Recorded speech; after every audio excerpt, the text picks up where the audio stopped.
Welcome to Gridiron Gamblers right here on Pub Sports Radio. I am on location in Victoria, BC, so a little bit of a different scenario for myself shooting, but I am ready to rock. The prep work has been done, and that's all that's important. We're coming off a good week, 5-3, which I will take after sweeping the board. In the past, after spectacular weeks, I have struggled. So I will take 5-3. I was fortunate in the Packers game with the team total under 24.5, as well as the under 39.5. Yeah. I'll take it. And it feels good. And I love the opportunity to break down the entire card with my co-host, Andy Molitor of BetSperts and the Deep Dive podcast. Andy, how are you, my friend? Good. Yeah, it's gonna be a weird week with football being on a different day. Is my camera twitchy to you too? I don't know. I look twitchy on my screen. I don't know. Maybe it's just delayed. You're a little delayed, Andy. Jump out and jump back in real quick. I'm gonna jump out. You just keep talking, Jimmy. You do. I will. So it was a nice 5-3 plus 1.5 unit a week. Philadelphia, Chicago over 48.5 was a loser. Jacksonville plus 4.5 and the over 47.5 was the thing of beauty. Cash. The Chargers team total over 23.5 was a mistake. And I realized it was a mistake as the week went on. I was just sort of fixated on getting in with the Chargers. If I was fixated, I should have probably just taken them on the spread. I knew that the Sharps were on the Titans. That was a mistake. Green Bay team total under 24.5. I was thankful to cash. San Francisco, Seattle under 43 on Thursday night was a thing of beauty. New Orleans -4. I came very close to doubling up first half and full game. In retrospect, of course, I wish I did that. And then the under 39.5 in LA. Rams, Green Bay Packers. Sammy Comer in the house. Great to see you, Sammy. We got Mac Beaver, says Jacoby Myers for NFL Special Teams Player of the Year. That was wild. We will be talking about that for sure this evening. Spenny Penny Bombs says, what up? Back in TO finally after a ridiculous delay yesterday at Tampa Airport, but back in. Spenny Penny Bombs was at that Tampa Bay Buccaneers Cincinnati Bengals game, which was absolutely – I found that game so interesting. And he was there, and he got to meet up with the big Ragu and have a beer, and that just put a big smile on my face knowing that you guys were hanging out. Papa Calls in the house. There's the winner's circle slats, 45. I'm ready to rock and roll, Andy. I'm excited about this card. Freezing temperatures. They're a tiny bit warmer than we thought a couple days ago, but freezing temperatures across North America on Saturday adds an interesting wrinkle to everything here. Terry Walker, Wild Hound, thank you guys for joining us. Andy, my man, are you ready to attack this card? Jose is telling me, because I just checked my internet connection, and it's fast as shit. So I'm going to do a restart here, because otherwise I'm actually just doing slow motion arm things now. But I'm going to do a quick restart. Jimmy, you just start ripping. Ripping and riffing. I'll be back in 2 minutes. Don't worry, Andy. Good thing that Thursday night football game, it's a big one. It's important to my life and well-being. So I'm glad that maybe, Jimmy, I'll jump in with you. Hello. I'd love that. Nice Jose. to see you. Nice to see you, buddy. Excited about your big Betting with Bouquet show Wednesday, Thursday, Friday. Thank you for having my back, and excited to see you rock all week. But let's get right to work in the Thursday Nighter. Trending Rabbit in the house. Thank you for joining us. We will start with the line history here, and then we will move into the cash flow. We've had a flip.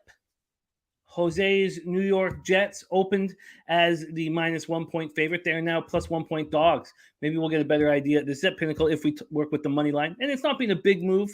Jets opened up at -112. They're now at -102. Take a look at the total here. Opened up at 41 and it's dropped all the way to 37.5. A ton of totals have dropped very quickly here. Let's take a look at the line history, or where the cash is. The Jacksonville Jaguars have been given about a little over 40% line value from Sports Insights. 9,530 tickets have been collected. And right now, 76% of the tickets and 92% of the cash. That's alarming. On the Jags? 47% of the tickets and 99% of the cash on the under. Oh my God. Jose, when you hear 92% of the cash is against your Jets, does that give you more confidence or less? Well, everyone loves to bet against Zach Wilson. So oddly enough, a little more. I mean, shout out to our guy Elio. This sounds like a sting. Slatsy says Jags past 10 and weather under 50 degrees have gone 0-10 straight up and 1-9 against the spread. Cold and rainy Thursday. 51 Fahrenheit, rain, 14 miles per hour. That's not cold yet to me. Let me just do another quick look at, unless something has changed or I did it wrong. Let's just go to this New York weather here. Yeah, it's not cold. It gets cold on Saturday. If this game was played on Saturday, we're talking 22 Fahrenheit is the high. But it's warm. It's rainy. I'm surprised that this total is so low, first off. But 99% of the cash is on that under. Andy back in action with us. So that's the situation, Andy. 92% of the cash at this point is on the Jacksonville Jaguars, and 99% of cash is on the under, with just under 10,000 tickets accounted for. Jacksonville comes off a wildly exciting 40-34 overtime win at home over the Cowboys. Snapped their 20-game losing streak to the NFC. The victory, combined with the Titans' fourth loss in a row, put them one game back of Tennessee in the thick of the AFC South playoff race. They face the Texans on January 1st. Then they close out the season at home versus the Titans, with likely the division crown on the line. Against the Cowboys, Trevor Lawrence was excellent. 27-42, 318 yards, 4 touchdowns, 1 interception. He lost a fumble, trying to do too much. It's hard when you want, you have this youthful quarterback who's playing the best of his life. He gets out of a very tough situation, starts running, and you just want him to go down. Just go down. And so for him trying to do too much, hopefully he will learn that that's not necessary and will only get you into more trouble. Travis Etienne, 19 carries for 103 yards, lost a fumble as well, but you can really tell why James Robinson was not needed here. Zay Jones caught 6 passes for 109 yards and 3 touchdowns. Kirk, 6 for 92. Evan Ingram, 6 for 62. This is a dangerous offense. They put up 503 total yards. They went 8 for 12 on third down. Defensively, the Jags got torched early, but ended up making the plays that mattered most. Cowboys put up 397 yards, were 9 of 16 on third down. The Jags got 3 quarterback sacks. They got 8 quarterback hits, and Rashawn Jenkins had 2 interceptions, including the game-winning pick, which was his first career touchdown. It was his first interception for a touchdown in college, high school, or Pee Wee football. He became the first player in NFL history with 18 tackles and 2 interceptions in the same game. They did lose starting left tackle Cam Robinson for the year with a torn meniscus injury, and that will hurt them. Walker Little, you guys remember they've taken a lot of flack for the Walker Little draft, 45th overall in the 2021 draft out of Stanford.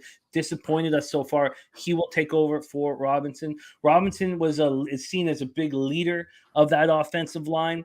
He's just below Brandon Scherf in influence.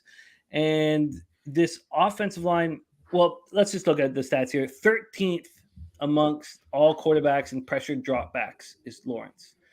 And he's 5th in the NFL in sack percentage. Among all quarterbacks with at least 10 starts over the last 2 seasons, Lawrence sack percentage of 4.84%, 6th in the NFL. He's elusive and he's tricky, and it'll be more difficult. Fatukasi sustained ankle injury in the game, didn't return. At this time, we don't know the extent of the injury. Let's talk about these Jaguars first, Andy. Do you agree with this move from dog to favorite? And are you interested in backing them in the rain in East Rutherford, New Jersey? Yeah, that's the only knock is that it's a weird weather game, and it's a road game for a Florida team heading up there to the Meadowlands. But I mean, just with the quarterback announcement, Quinnen Williams still hurt, and the fact that this offense has looked quite a bit worse as the year's gone on, and kind of a teams heading in opposite directions thing, that old cliche. But the Jaguars offense, and it's crazy. Like, I ended up switching the game that I had on the big TV from as soon as that. I mean, it was such a clear lost fumble. I'm like, well, that's the game when Lawrence got hit. I can't believe that they ended up getting back into it.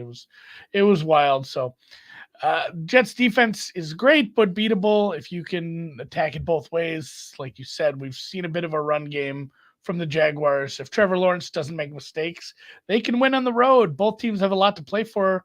the playoff positioning, but I really like the Jags in this one. I respect the move, and at this point, these numbers are probably where they should be. I'm not going to take any action on this. I will sit and cheer for the Jaguars to make the playoffs at least. Jesus, I found some extra Jaguars AFC tickets that I didn't know I had when I was looking for something else. So have some Jags to win the AFC.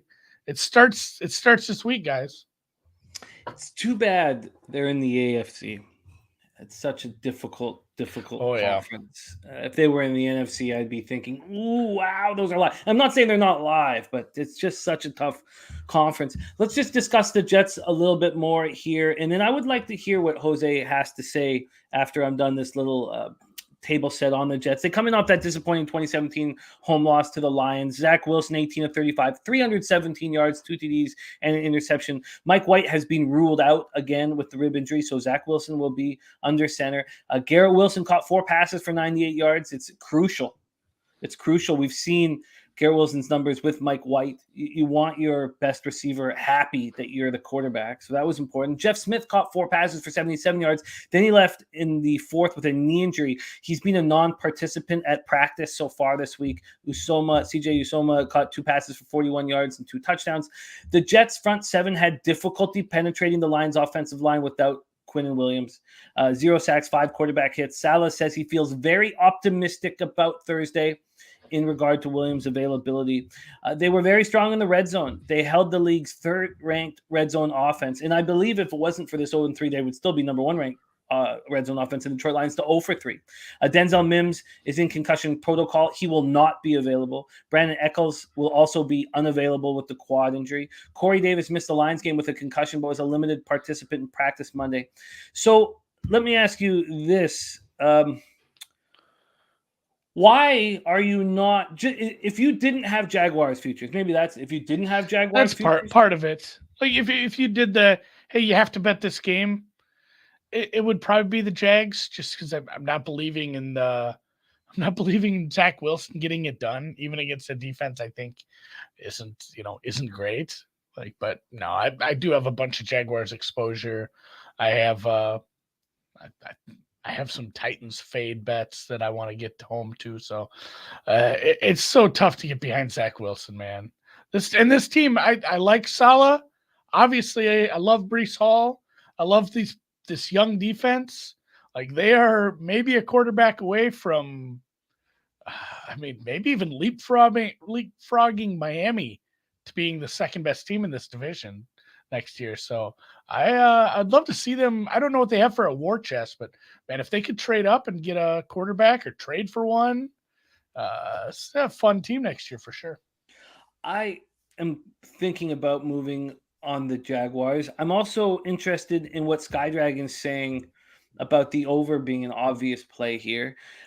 Before we go into the total, I'd like to hear Jose's thoughts on his Jets this Thursday and how he's planning on betting it. Well, I'll start off by saying this, as I always do when we talk about the Jags and Trevor Lawrence. I'll never forgive Sean McVay, Jared Goff, Adam Gase, Sam Darnold, and everyone that allowed the Jets to upset the Rams and blow their chance at the number 1 overall pick and Trevor Lawrence and led us down this Zach Wilson road, which is very checkered. And it's not good. He had a decent game for his standards, so I obviously expect him just to fall on his face and stink. He's not a good quarterback. I think he's probably the worst Jets quarterback I've seen since, I don't know. I've seen Sanchez, Geno. My man Fitzpatrick's been the best Jets quarterback in my lifetime, which is hilarious.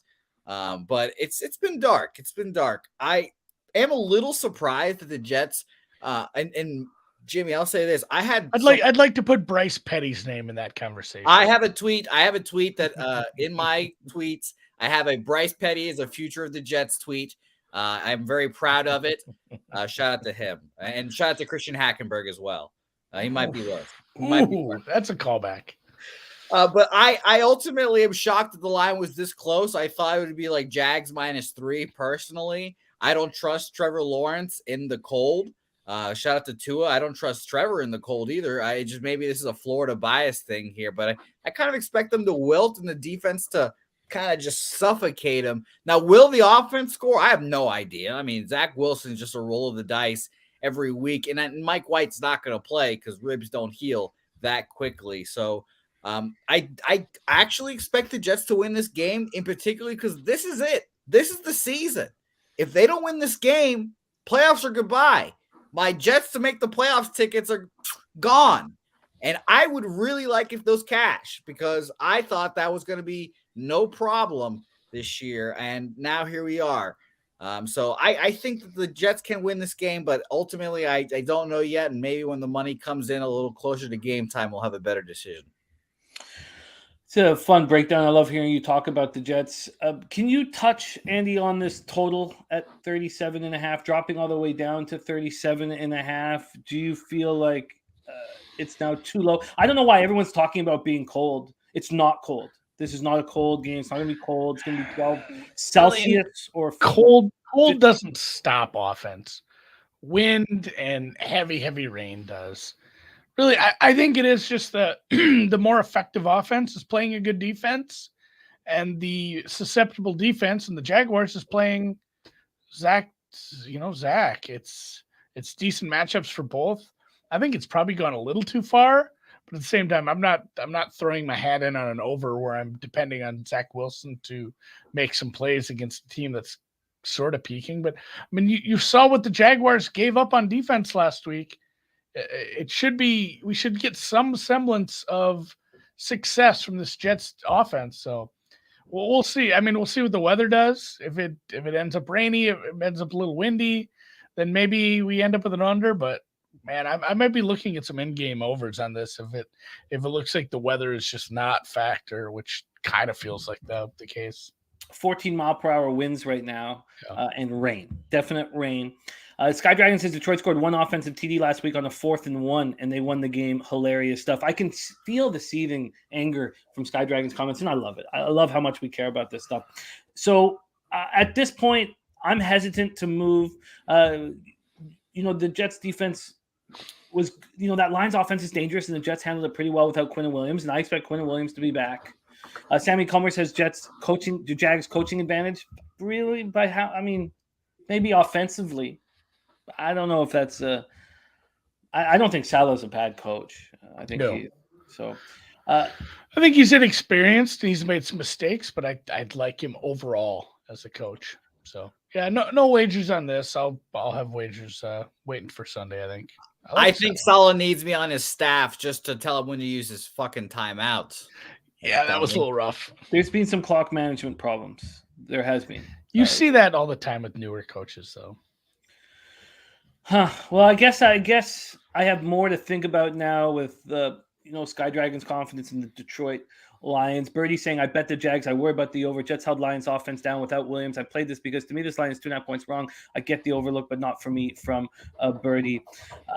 Okay, I guess I'm going to need more time to sit with this. Again, we have the Cappers Contest show on Thursday. I will be doing that show.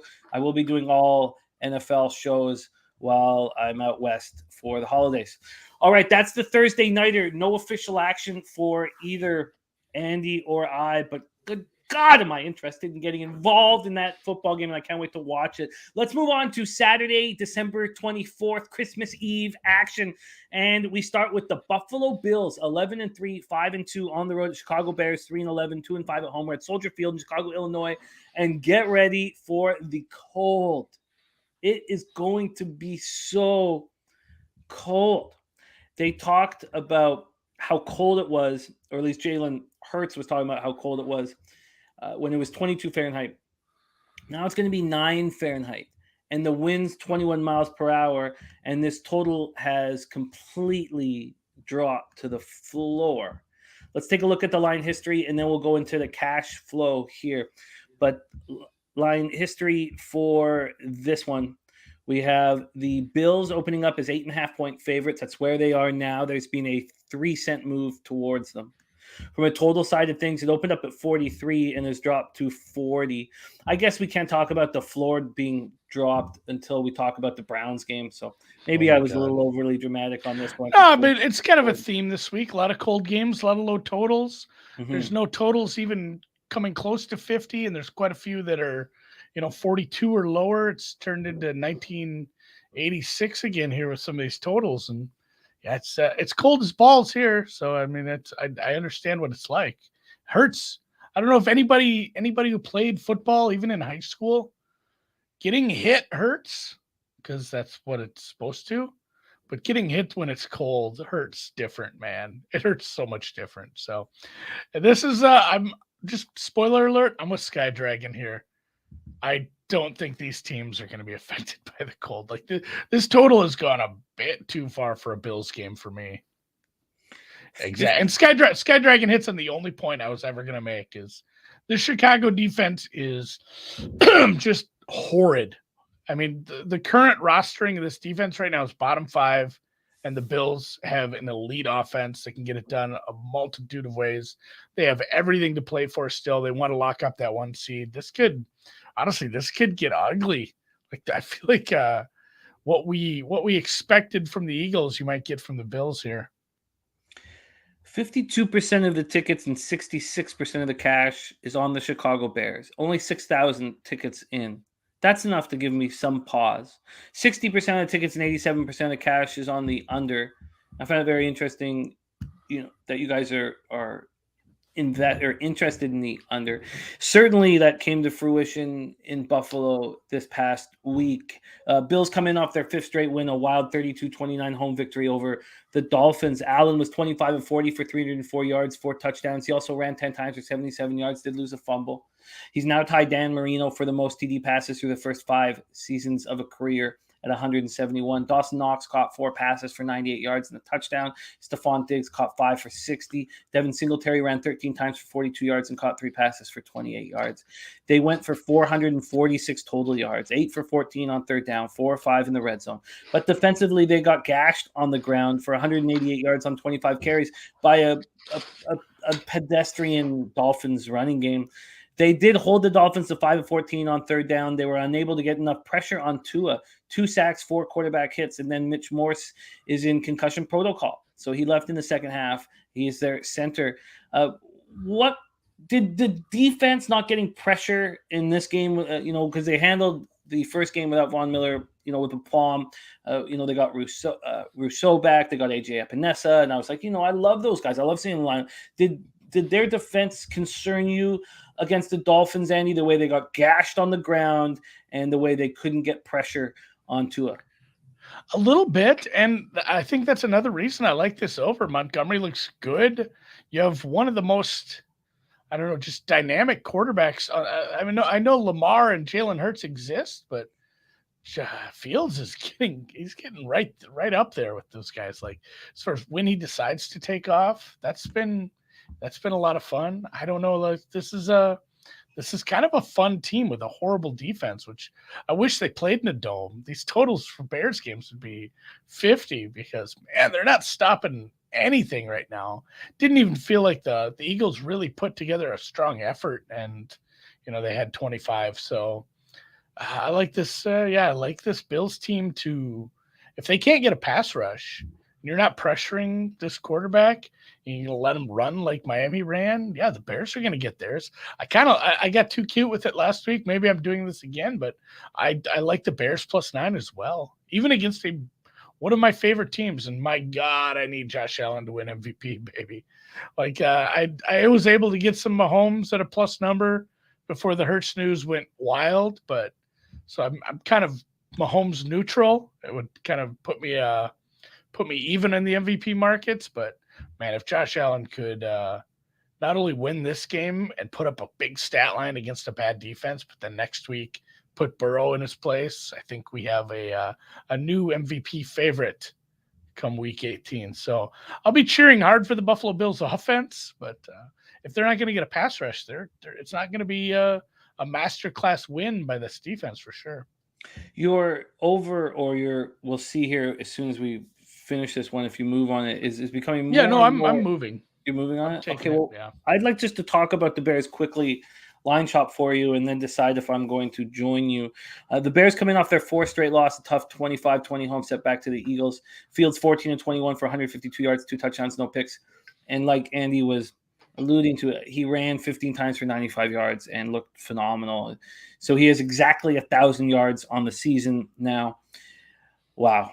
So he joins Mike Vick and Lamar Jackson as the only quarterbacks to rush for 1,000 or more. Pringle led receivers with 2 catches for 39 yards and a touchdown. Montgomery ran 12 times for 53 yards and a touchdown, caught 3 for 38. The offense only had 91 total yards passing because Fields was sacked 6 times for 61 yards. Is that the only angle of the total that you don't like? The cold, the freezing cold, and then the fact that they're getting nothing out of the passing game. No, I think they'll actually have more success against the Bills. Like, this is a lesser test versus this defense. Like you said, this pass rush, this run defense is not playing all that well. This is what ultimately made doom the Bills in the playoffs. There's some really good offenses you're going to have to go up against. There's a really good offense you're going to have to go up against next week. So that's a super interesting game. But yeah, I like this Bears offense to contribute just like they did last week, and I like the Bills to really put it on them. So I think this total has gone too far. I'll be the buyback here. Well, we'll start the buyback here with you, but on the side of things, the Bears lost a bunch of key starters to injury last week. They lose Jalen Johnson, quarterback, linebacker Jack Sanborn, Tevin Jenkins, their right guard, who was carried off in a stretcher. He's being replaced by Joe Thomas. They lost Equanimeous St. Brown. He's in concussion protocol. N'Keal Harry missed the game with a back injury. So, I mean, these are key pieces to this squad. The Eagles put up 421 total yards and were 9 of 16 on third down. Do the injuries keep you off the side and give you more confidence on the total? And I'll line shot for that. Yeah, that's the reason. I mean, that's the reasoning I'm going to go with this too. And the Eagles could have probably scored a little more. Like somebody said in the chat, they could have just run all day. They just opted to kind of play a little differently on offense. I don't know if it was the let's get Hurts the MVP award game plan. I'm not sure if that's in their game plan, but it did feel like a bit of an odd game plan from them. It shouldn't have really. I was feeling like I'm glad I didn't bet Bears +9 because it felt like the Eagles could have just got what they wanted in that game and they didn't. So, yeah, I prefer the over much to the +9 here. You got it over 39.5 at -110. That's the lowest we see on the board right now. That's available at Bookmaker and BetChris. Mm-hmm. And you are locked in, and I'm very, very interested as well. But I want to see how low will it go. All right, let's roll on. New Orleans Saints 5-9, 1-5 on the road at Cleveland Browns, 6-8, 4-3 at home. We're at First Energy Stadium in Cleveland, Ohio, and this is a game where the total has gone to the floor.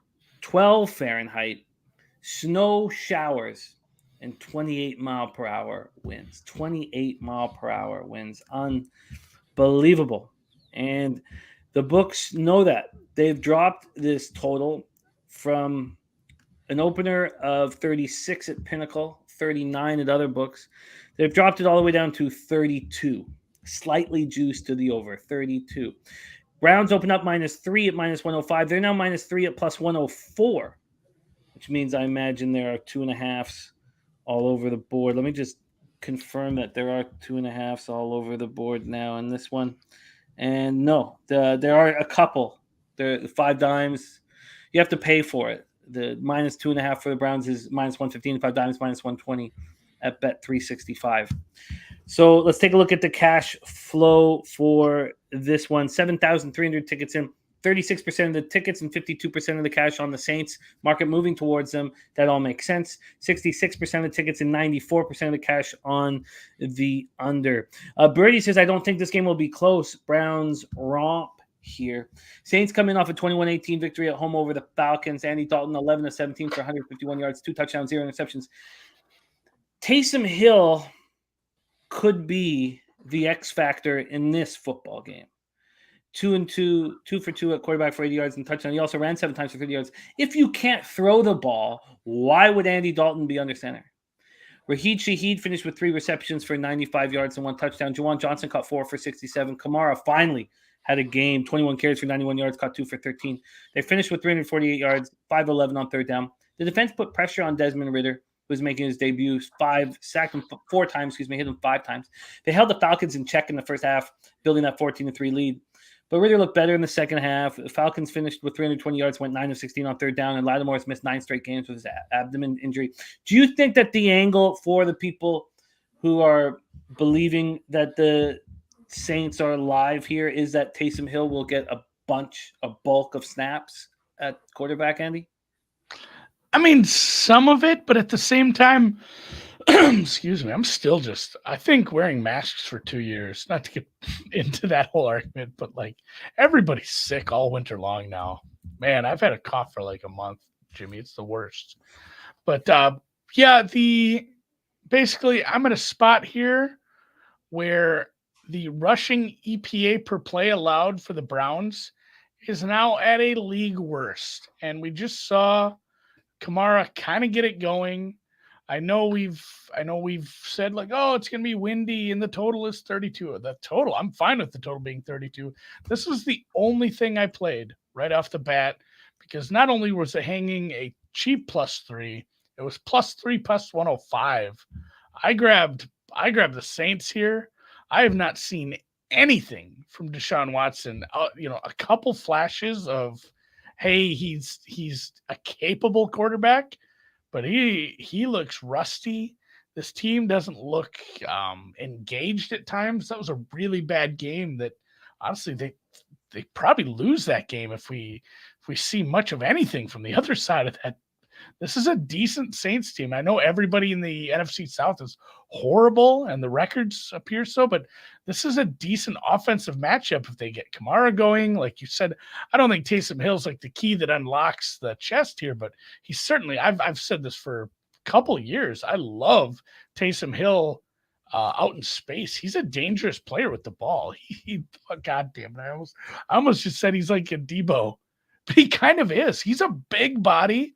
And he's hard to tackle out in space, and he's decent as a receiver, decent in a few running plays. Like, I love using him more and more. I'm not sure he should be under center. They should be using him repeatedly. And, yeah, this is also, too, you say, oh, it's a cold weather game, and you got the Saints team heading up there. Andy Dalton was an outdoor quarterback for most of his career. Deshaun Watson was a warm weather quarterback. I mean, Carolinas and then Houston – playing down there in a dome, like he's not the cold weather quarterback. I don't care if it's at home. I don't think it's some huge advantage for the Browns. Their run game hasn't looked good. There's a couple of running backs in Chubb and Saquon who are starting to look a little gassed at this point in the year. So I think it's an ugly, low scoring game. Browns could win this, but yeah, it shouldn't be 3. This should be it should be like at a 1.5, 2. So I was happy to get a cheap 3. I almost paid for the 3.5, but yeah, it's a hilarious total, by the way. I can't make a case for the over. Especially like you said, it's not as if the Saints are some offensive juggernaut. I expect a lot of good drives and hopefully not too many field goals, because it feels like the Saints could have 5 red zone targets or red zone trips and end up with like 4 field goals, which would be very annoying. But at the same time, that's why this total is where it is. And the Cleveland Browns offense has looked probably worse with Watson, truthfully. Wow. Sammy's saying that +3.5 is -111 on Penny. Wow, because the -3 is the +3 is -117. So how could I don't think that? Yeah, Sammy's retracted. Okay, yeah. Let's just talk about the Browns before we decide whether it's worth the price now. You got it with very low VIG. Let's talk about whether it's worth the price now. Browns come in off a 13-3 win at home over their division rival, the Ravens. You said it. Watson did not look good. 18-28, 161 yards, 1 touchdown. Ran 6 times for 22 yards. Cooper, 4 for 58. Peoples-Jones caught 4 for 31 touchdown. Chubb ran 21 for 99. 283 total yards. That's it. Their defense was strong. But look at, Huntley he was not good. And it was tough to watch because I do believe in him. I think he's a lot better than what we saw. Although the market got me off the Ravens and Thank God for that. But I should have still moved on the under, but it's okay because of the additions that I was going to make. If I had made them all, I would have lost a little bit of money. So I'm okay. This was one of the ones, obviously, the under that would have cashed. The Browns finished with just 283 total yards, though. But 3 sacks, 6 quarterback hits. Denzel Ward had an interception. They held the Ravens to 0 points on 2 trips to the red zone. Clowney left the game with a concussion. He's in concussion protocol, but he's not been very good this year. If he was to miss time, Alex Wright would come in, the rookie. And, he's been pretty good at times, Alex Wright. I mean, he doesn't have a sack to his name, but he's a big guy. He's knocked down past his line of scrimmage. John Johnson, their safety, John Johnson the third, suffered a thigh contusion, left the game, and he is expected to be back this week. So with everything that we've said, Mr. MDR, Fantasy Freak, Danzo, Troy Torrance, great to have all you guys, Bananas and Grapes, Tasha, thank you guys for joining us. Is it worth the price now in comparison to what you got it at? Is this something that you would still make official here on a Tuesday night with a juiced 3? Yeah, I wouldn't play minus 120. If you really wanted to play the Saints at this point, just play them straight up. Like, it's minus 120 at Chris. Like, that's a little tough. And I'm not the kind of guy who ever bets a 2.5. Like, if it gets under 3 and I still like it, I'm taking them straight up, which little hesitant. I mean, it's probably a decent teaser leg. In fact, it's a great teaser leg considering how low the total is. So maybe it's a good teaser leg to put along with the 49ers. Honestly, that's a banger. Fuck it, put me down for a teaser. Saints plus 8.5, 49ers minus 1.5, and we'll get to that game later on. But I'm putting that in right now. I hadn't even looked at my Wongs yet. 49ers minus 1.5, Saints. Yeah, a couple low totals. Niners, Bills is another good one, Troy. That's true. Wow, and Preston Preston has it. Nice job, Preston. I love Preston talking Saints football. Preston, do you have interest in the Saints here at +3 or +2.5? I know you've included them there, but I'd love to hear if you did. All right, we have Andy locked in on a teaser, Saints plus 8.5, 49ers minus 1.5, and I'm gonna need some time. There's no real spots here where I feel like they're slam dunks for me at this point, but maybe we find them out by breaking them down together. So let's roll on. Next up, 1 p.m. Eastern, Houston Texans 1-12-1, 1-6 on the road at the Tennessee Titans 7-7, 3-3 at home. We're at Nissan Stadium in Nashville, Tennessee. Cold, not as cold as it looked like it was going to be, but 18 Fahrenheit in Nashville, Tennessee. I mean, doesn't get that cold there. Troy Torrance says, ride the teaser. Troy, there's a couple things that I don't do, as you've seen, and I keep everything black and white. I stay away from teasers. I stay away from player props. Do what works for you. I'm past the point of experimenting. Because you're old. I am, and I just want to fucking win so goddamn badly. That's true. Texans come in off an impressive 30-24 overtime loss at home to the Chiefs. They played the Cowboys and the Chiefs back-to-back weeks, real tough. Dennis said that the Texans plus 14 or even 14.5 was just a no-brainer. He's like, and he was bang on. I can't wait to talk about the Chiefs, so I'm going to save some of that rhetoric for the Chiefs game, but they've lost 9 in a row, though. Davis Mills was 12 of 24 for 121 yards, 2 touchdowns, no picks. He also ran 5 times for 21 yards, touchdown, and lost a crucial fumble in overtime. Chris Moore caught 4 passes for 42 yards. Royce Freeman ran 11 times for 51 yards. Their offense put up 219 yards on 3.8 yards per play. They got to overtime with the Chiefs despite being outgained 502 to 219. The defense bent but didn't break, finished with 2 sacks, 3 quarterback hits. Titans come off a tough 17-14 loss at the Chargers. They've now lost 4 straight for the first time since 2015. They have just a 1-game lead on the Jaguars in the AFC South, 7-7 going to the 4th. Other than Derrick Henry, the offense looked bad. Tannehill was 15 of 22 for 165 yards and a pick. He hurt his ankle on their first drive, but he only missed 1 possession. The ankle's clearly still bothering him. It's been bothering him for weeks now. Henry ran 21 times for 104 yards and a touchdown, caught 4 for 59. Okonkwo caught 4 for 59. They put up 284 total yards, went 3 of 11 for third down. Defensively, they held the Chargers to 4 of 13 on third down. They're a really good defense. And imagine what they would be if they weren't dealing with all these injuries. They finished with 3 sacks and 8 quarterback hits. You probably saw Bud Dupree try and give it a go. I mean, it's just not looking good out there for him. He's not healthy. They got interceptions from Kevin Byard and Joshua Kalu. They added more injuries. They lose Terrence Mitchell to a hamstring injury. Their cornerback, Dylan Randuns, they lose to a knee injury in the second quarter. I couldn't get an update on him. The quarterback, Josh Thompson, is in concussion protocol. So they're just they're banged up. They're beaten up squad, and it's too late in the year to get healthy. At this time in the year, you don't. Oh, we're gonna get healthy, but no, you're in big trouble. Is the situation where you're at? Yeah. So let's just go do a quick look at the line history here. The Titans opened up at -7.5 at Pinnacle. That's dropped all the way to 5.5. You could have got them at 7.5 this morning. Not really. You could have got them at 7 this morning. You could have got them at 6.5 at plus money at this morning. And it just kept moving towards the Texans. So we have 5.5 now. This total opened up at 40.5. Has dropped all the way to 37. I don't see a world where the Titans can put up points, even though they are good in the red zone. When we take a look at the cash, they have given some slight line value towards the Texans. 5,627 tickets in, 59% of the tickets, 76% of the cash is on the Texans, and then 55% of tickets and 86% of cash is on the under, and we've seen it drop quickly. Take it away for us here, Andy. Texans, Titans. Yeah, no interest in betting this game. One team is injured in basically all over the field, especially on the defense. I know we saw the Chargers not be able to take care of that or take advantage of that, but boy, it just feels like the team that puts together the right game plan against this Tennessee secondary could just light them up no matter how bad this team is. And you know that the Texans are a bad team and a bad roster with a bad quarterback, but they're playing tough because, you know, organizations tank, but teams don't tank. We've talked about this. Players don't tank. It's how you get injured. That's how you fuck up your contracts for years down the road. Everybody in this team is sort of playing hard. It's it's been evidenced the last couple of weeks where they've been huge favorites. I can't go take them +5 when they're, the market has moved.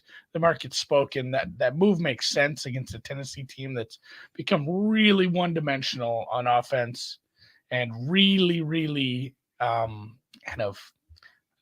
just like banged up. It's a mash unit on this defense. And if we have quarterback issues again, like it's looking like, this move makes sense. So no move for me here. I will just kind of talk about there's almost no scenario other than just like Tennessee winning all their games and Jacksonville losing them all. There's almost like no scenario where the Tennessee-Jacksonville game isn't a winner-take-all game. Because it doesn't matter if one team's leading by one game or the other team's leading by one game. It turns into whoever wins this game is going to win all the tiebreakers and win the AFC South, which is ugly. And I've seen people make cases for Doug Peterson to be coach of the year, which feels just silly. Like, he's done a good job, but you're rewarding a guy for Tennessee getting a bunch of injuries and sucking and you being a 500 team. It's probably not going to happen. I'd love to see, and truthfully, like, I would love to see this go to, I'd love to see this go to the Texans, see them get one done, but Christ's sakes, like, it's a tough hill. Like, when this team is continually, their two best wide receivers are always on the injury report all week long. You're never knowing if you're getting both of them in. So I'm not betting on either of these teams right now. Tennessee's too injured. Houston's too, shitty. Are you excited to bet on the Houston Texans when we've been getting huge numbers on them? Now we have to take a dead number on the 5. Do you think that the Texans, coming off 2 very strong games, indoors, they're now going to go play the Titans in 18 Fahrenheit weather, a situation where Derrick Henry can completely dominate a football game? Do you think that this could get to a point? Like, at what point do you feel like the Titans are live at this number?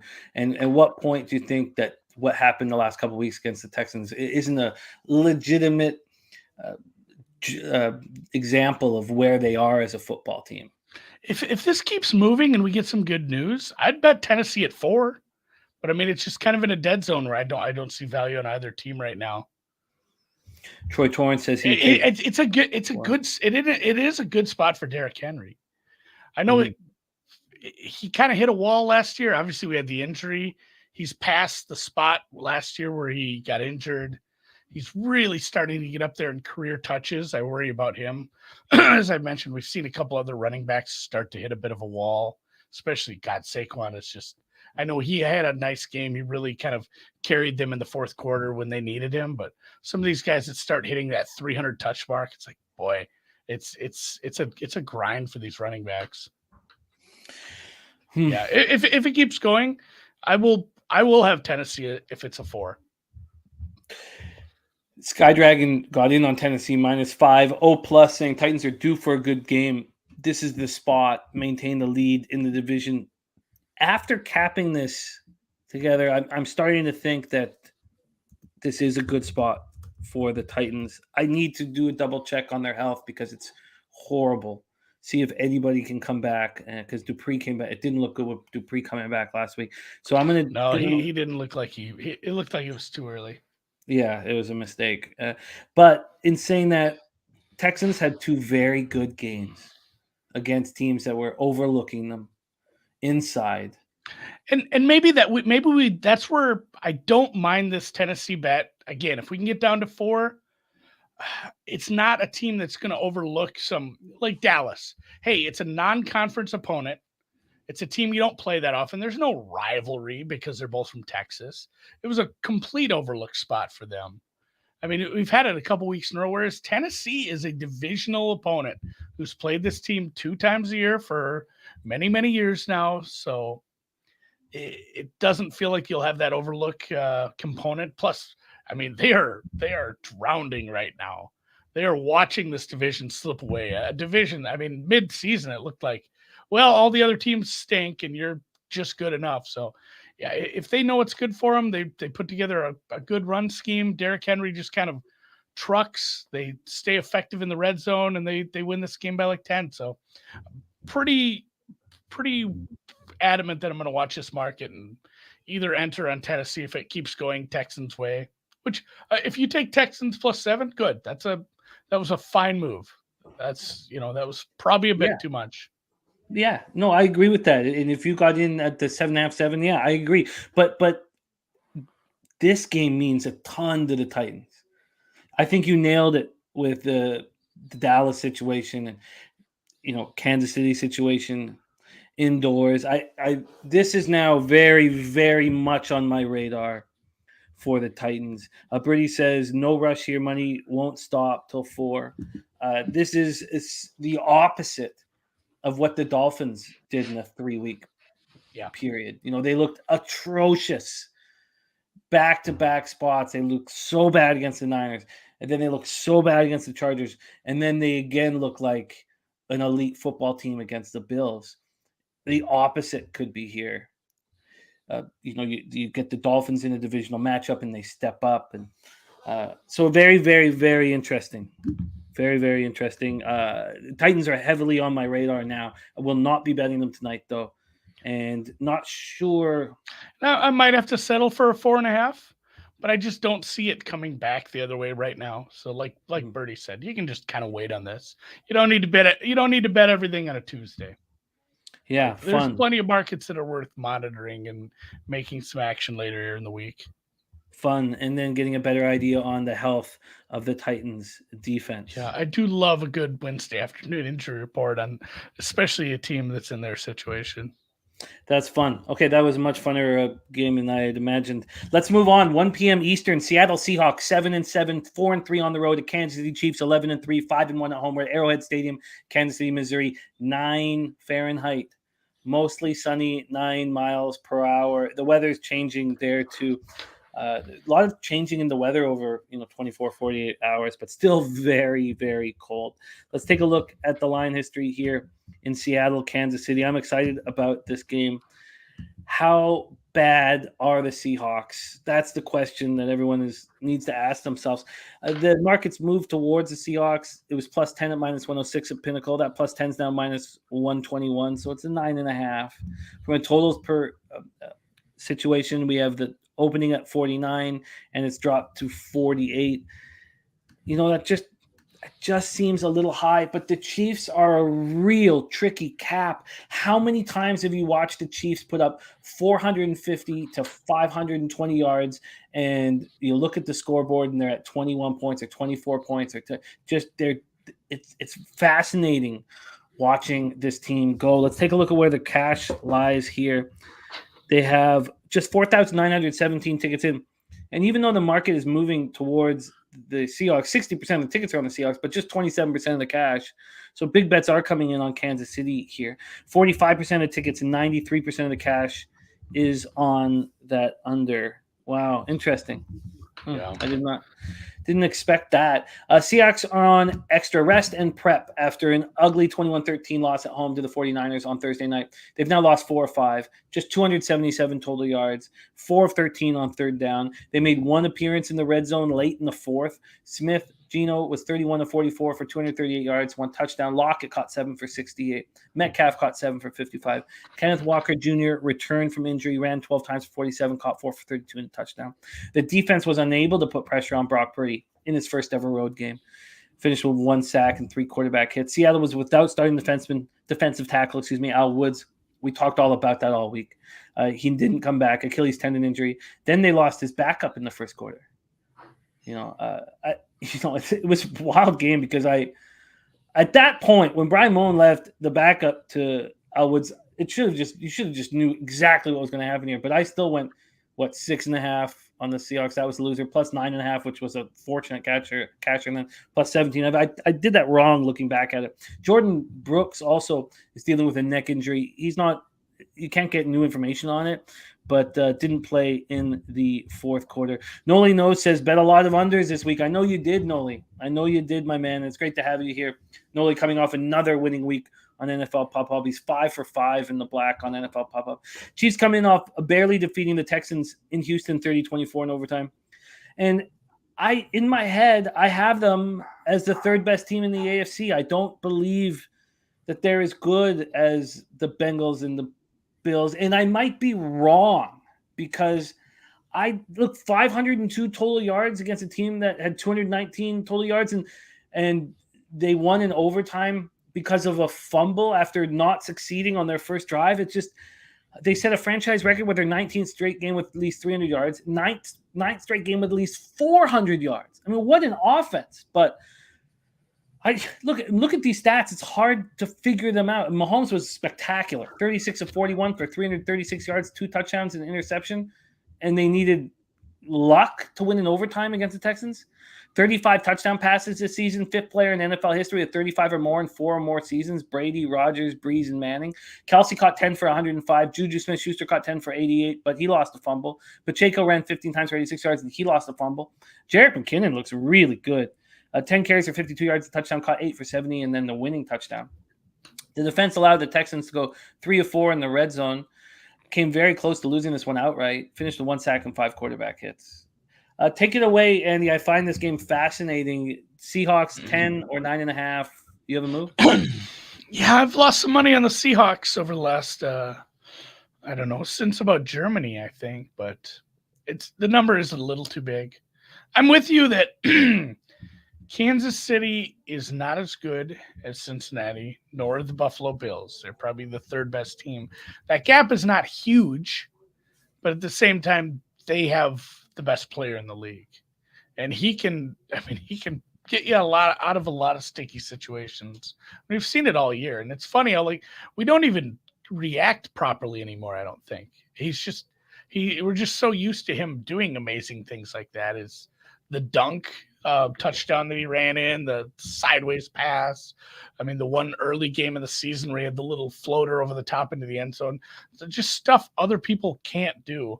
I almost looked at this under, but I struggle with how bad the Seattle Seahawks defense has been playing the last few weeks. I know Kansas City hasn't been running up the score. It's not the same kind of offense it's had in years past with Hill. But man, they are just not a team that's covering. You're still paying like this premium for Kansas City, and the way Seattle's been playing it's kind of like the stock market, guys.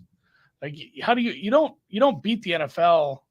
It's hard picking winners. the best way to beat the NFL is just end up with good early numbers or being ahead of the market on things. People who have Cowboys -1, those are the people that beat the NFL.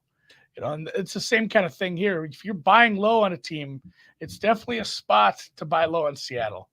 I don't think their defense is going to look that good, but Kansas City has been a little turnover heavy, and the red zone offense is not as good as I'd hoped for.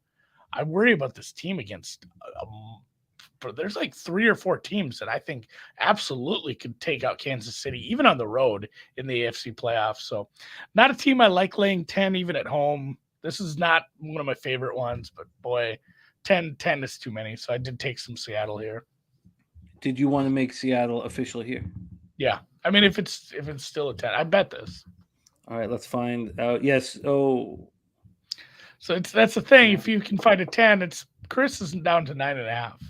Yeah, the 10's -121 at Penny. I poke around a little. 9.5. Did you have any action on this one? Sorry? Did you have any action on this? No, I've not made a single bet going into this show. I feel like I do my best in that situation. I know we've talked a lot about getting in early, but there was a 3-week run here on the show where getting in early was hurting me badly because of questionable injury situations where I expected certain players to be out of lineup and they were in the lineup, or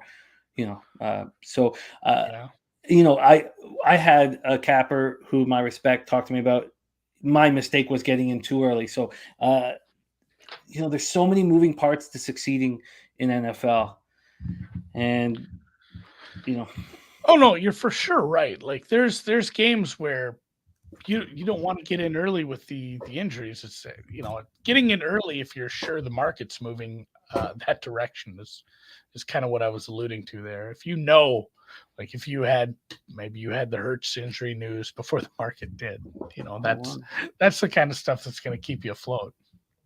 Oh wow, Dennis found us the 10 at -113 at Bet Online. Let me just move over. There we go. Move over to Bet Online. Our friends at Bet Online. There it is, right there. +10 at -113. It actually dropped. It got up to -116 and dropped. It's gone down to 9.5 and back up to 10. +10 at -113 for the Seahawks. Again, we have a promo with Bet Online. If you're opening up a new account and you type in Pub Sports, they will match your buying up to $1,000. They will match it up to $1,000. Pub Sports is the code. Birdie's hitting on the big thing, the big news locket with the hand surgery. Sounded like they're calling it the perfect surgery. Like he's going to be back so soon. Obviously not this weekend, but they have seen Goodwin step up a little. So it's still a dangerous offense. That's where I did tend to lean away from this under that I liked off the bat. So looking for Seattle to just keep an ugly game close. All right, Andy is locked in. Seahawks +10 at -113. Noli knows agreeing with the under. It's a pretty high total for 9 Fahrenheit. The wind isn't big, but it's a pretty high total. Now, Dennis Garcia has moved on the over, our Sky Dragon in the chat, but we look at the cash flow here, and there are big bets that have been placed on this under. And it stopped me in my tracks because 55% of the tickets are on the over, but just 7% of cash is on the over. So big. I don't know why I can't remember this, but where are the splits from again? Oh, Sports Insights? Yeah. Okay. Yeah, Sports Insights splits. All right, we move on. Andy has locked in Seahawks +10 at -113. All right, let's move on. 1 p.m. Eastern, New York Giants at Minnesota Vikings. Giants 8-5-1, 4-2 on the road. Vikings 11-3, 7-1 at home. US Bank Stadium, Minneapolis, Minnesota. The most important hour and a half or 2 hours of my week is right after this show. That's when I sit. Everything's in my head. I think I'm going over everything that we've said and going over all the notes and going over everything and then going back over each game. And if I have to go back to a spot on our video where I know I was like, oh, what was it? So that's when I can just sit back, and it's being the action I put in then is the reason why my record is where it's at. And Nolino says going to feel even colder. Spenny Penny Bomb says Giants. O Plus says Giants plus 3.5. And Dan Kelly making moves on the hard court. Anybody watching right now, parlay for Dan Kelly, Beal over 23.5 points and over 3.5 assists, paying plus 130. We have a money line parlay from Sammy Culmer here, Browns and Vikings. All right, we are in US Bank Stadium. Good thing that we're not outdoors. Let's take a look at the line history here for this one. And the Vikings opened up at -3 at -114. This -3 got up to -130. Wow. So 3.5s all over the board. Total wise, this opened up at 47.5. And one of the very few totals, of course, it's indoors, that's gone up since opening now 48.5. Take a look at the cash flow on this one. We have 3,396 tickets in. This is tied for the lowest of the Saturday games. 73% of the tickets are on Minnesota, but just 66% of the cash. 60% of the tickets are on the over and 87% of cash, and it's gone up a point. Mac Beaver saying Minnesota is healthy, key this time of year. No doubt about it. Spending penny bombs on the 3.5 and the money line. Sky Dragon played the under. Birdie bet the Giants plus 3.5, says I'm getting cold feet. He says the market I think is scaring me, most likely going to buy off. Giants coming off a crucial 2012 victory at Washington. There was a lot of moving parts to the Giants succeeding there. I lost $600 live. I thought that the Commanders were going to get in. I thought at worst I was going to cover the 7.5s that I'd bought. And it all blew up in my face. And I've been going over it and looking at, and it's a tough one. I just felt like I had the better football team.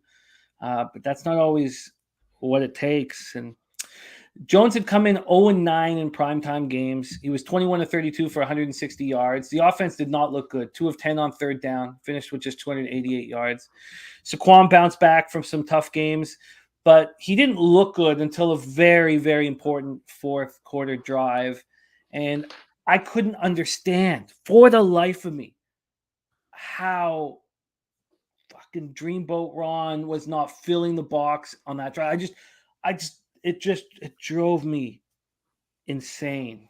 And it's still, if gambling on football is as easy as just betting on the best coach, maybe that's what you got to do, because Daboll is fucking spectacular and Rivera makes just questionable decisions throughout. Richie James caught 4 passes for 42 yards. The Giants defense was strong throughout. Kayvon Thibodeau is just a beast, man. He's confident and he's a monster, and he does it all. 12 tackles, 3 for a loss, 1 strip sack that he recovered in the end zone for a touchdown. He gives the team a swagger. The team finished with 3 sacks and 8 quarterback hits. They held the Commanders to 1 of 10 on third down and 1 of 3 in the red zone. Okay, let me get off that. God, I can just feel all the anger building up. Okay, the Vikings' wild, unbelievable season continues. They come in fresh off the biggest comeback in NFL history, 36-33 in overtime at home over the Colts to clinch the NFC North. And Kirk Cousins was 34-54 for 460 yards, 4 touchdowns, 2 picks. KJ caught 10 for 157 and a touchdown. Justin Jefferson, 12 for 123 and a touchdown. He now has 1,623 yards receiving, going after Calvin's 1964, but that, of course, was in 16 games, which we'll always have to debate. Dalvin Cook ran 17 times for 95 yards, caught 4 for 95 yards, touchdown, did lose a fumble. Their offense continues to impress. Their defense looks vulnerable. They did shut the Colts down after being down 33-0 at halftime. Danielle Hunter had a sack and a half and 4 quarterback hits. They finished with 3 sacks, 7 quarterback hits. They became just the 3rd team in league history to win 10 games in the season by 8 points or fewer. We can all say that they're frauds, all we want. But what also is true, and I'm not saying that they're not, but what also is true is the team has a ton of character. And they know how to win games. They've proven no lead is safe. And they're dangerous. They're just a dangerous football team. And I've after being so disgusted at some of their wins early in the year, I have become a fan. I kind of like that they just believe in themselves. Unless you had some sort of bet, or you're a Packers fan, like you had to be cheering for the Vikings to complete that comeback just to see like that was such a bad game. I remember I was like, well, I don't want to watch this game. This is a bad blowout. And then I ended up sticking it out because I was feeling lazy and like, shit, they might make something of the second half at least. Did some live overs that obviously got there with, no thanks to the Colts, I guess, but maybe the Colts defense. And that, I mean, they could have had more. They should have won that in regulation, honestly. Like they took a couple defensive touchdowns off the board. I'm not sure what happened with Minnesota first half. I mean, it was just a bunch of drives that ended poorly, like that. A bad fake punt, a bad fourth down call, some bad third down plays. And yeah, Minnesota wins a one-score game again. This is and really this is another one. It's a high total, but actually it's indoors and it's a couple of bad secondaries. If the Giants had a wide receiver, I'd be all over this 48 because both of these secondaries can be had. But in the end, it might just be the one that gets burnt because who does cover your probable offensive player of the year? And boy, this could be like the nail in the coffin for that award. If he ends up getting like $150, he's going to be damn close to getting 2,000 yards. Maybe the receiving record that pretty much takes care of that award, honestly. So I'm just going to cheer for JJ here. This number is pretty good. Do you think there's something to this over though? I mean, Minnesota's defense hasn't looked good. And I know I've been on the Saquon looks washed. He's just kind of hit that wall. He hasn't had this many touches since his rookie year, but in the fourth quarter when they needed him, man, he really, I mean, he almost knocked me out of one of my fantasy leagues. He needed like 21 points in a fantasy league to knock me out of the playoffs. And it wasn't looking very good. Then he scored. And I was like, shit.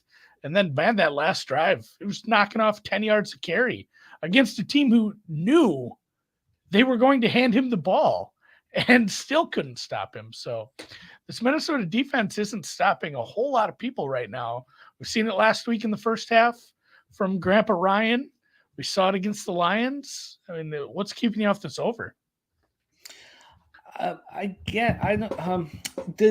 the Vikings on deck next week, is that take the power or the care is kind of gone because the Packers have to win out with a real tough schedule, which we'll go over here to make the playoffs. So is that not really a look ahead spot because it's almost like who cares about the Packers?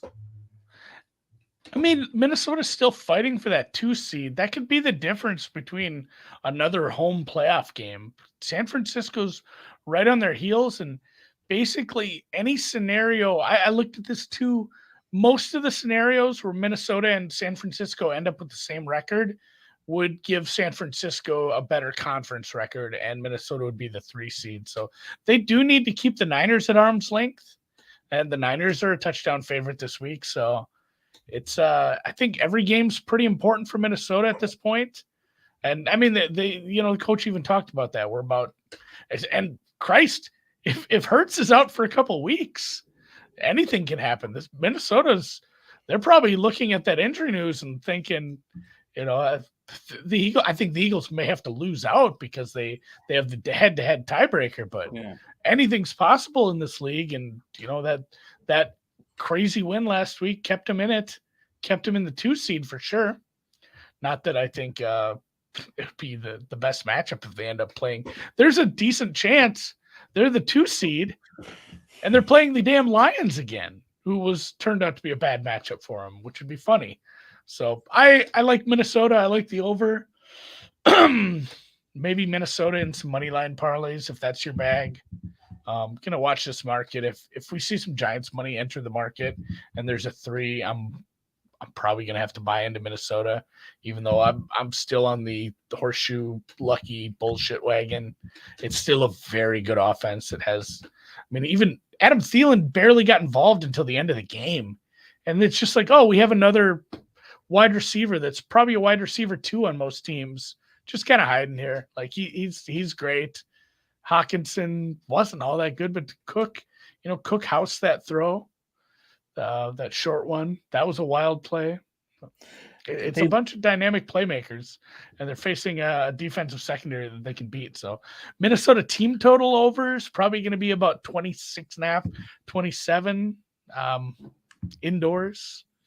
needing it. I'm not sure what we see from a Giants game plan. But yeah, and Rand's pointing out Osborne is kind of good. KJ Osborne is a very good wide receiver 3 at this point. I'm a fan of the team. I've gotten over the luck side of things. I just think that they're I think they're good. I don't see why the over wouldn't be in play. My trepidation is around the New York Giants, but why would I when we saw the Patriots put up 26 points in this very stadium? So, Giants have a better offense than the Patriots, much better. So, yeah, they have an actual offensive coordinator. Yeah, so I agree. Yeah, I don't see why the over should be pressed. The over should be pressed immediately. I don't see why it wouldn't be. This one feels like it's a must bet at this point, at this number. I agree. There are 48s on the board, but Pinnacle's moved it to 48.5, which I imagine all other books are. And someone's pointing out Pie Guy 9871 says the Giants have gotten some luck too. Yeah, the Giants are not as they're not as good as what their record was early on in the season. To be fair to them, though, they did make some really good second half adjustments.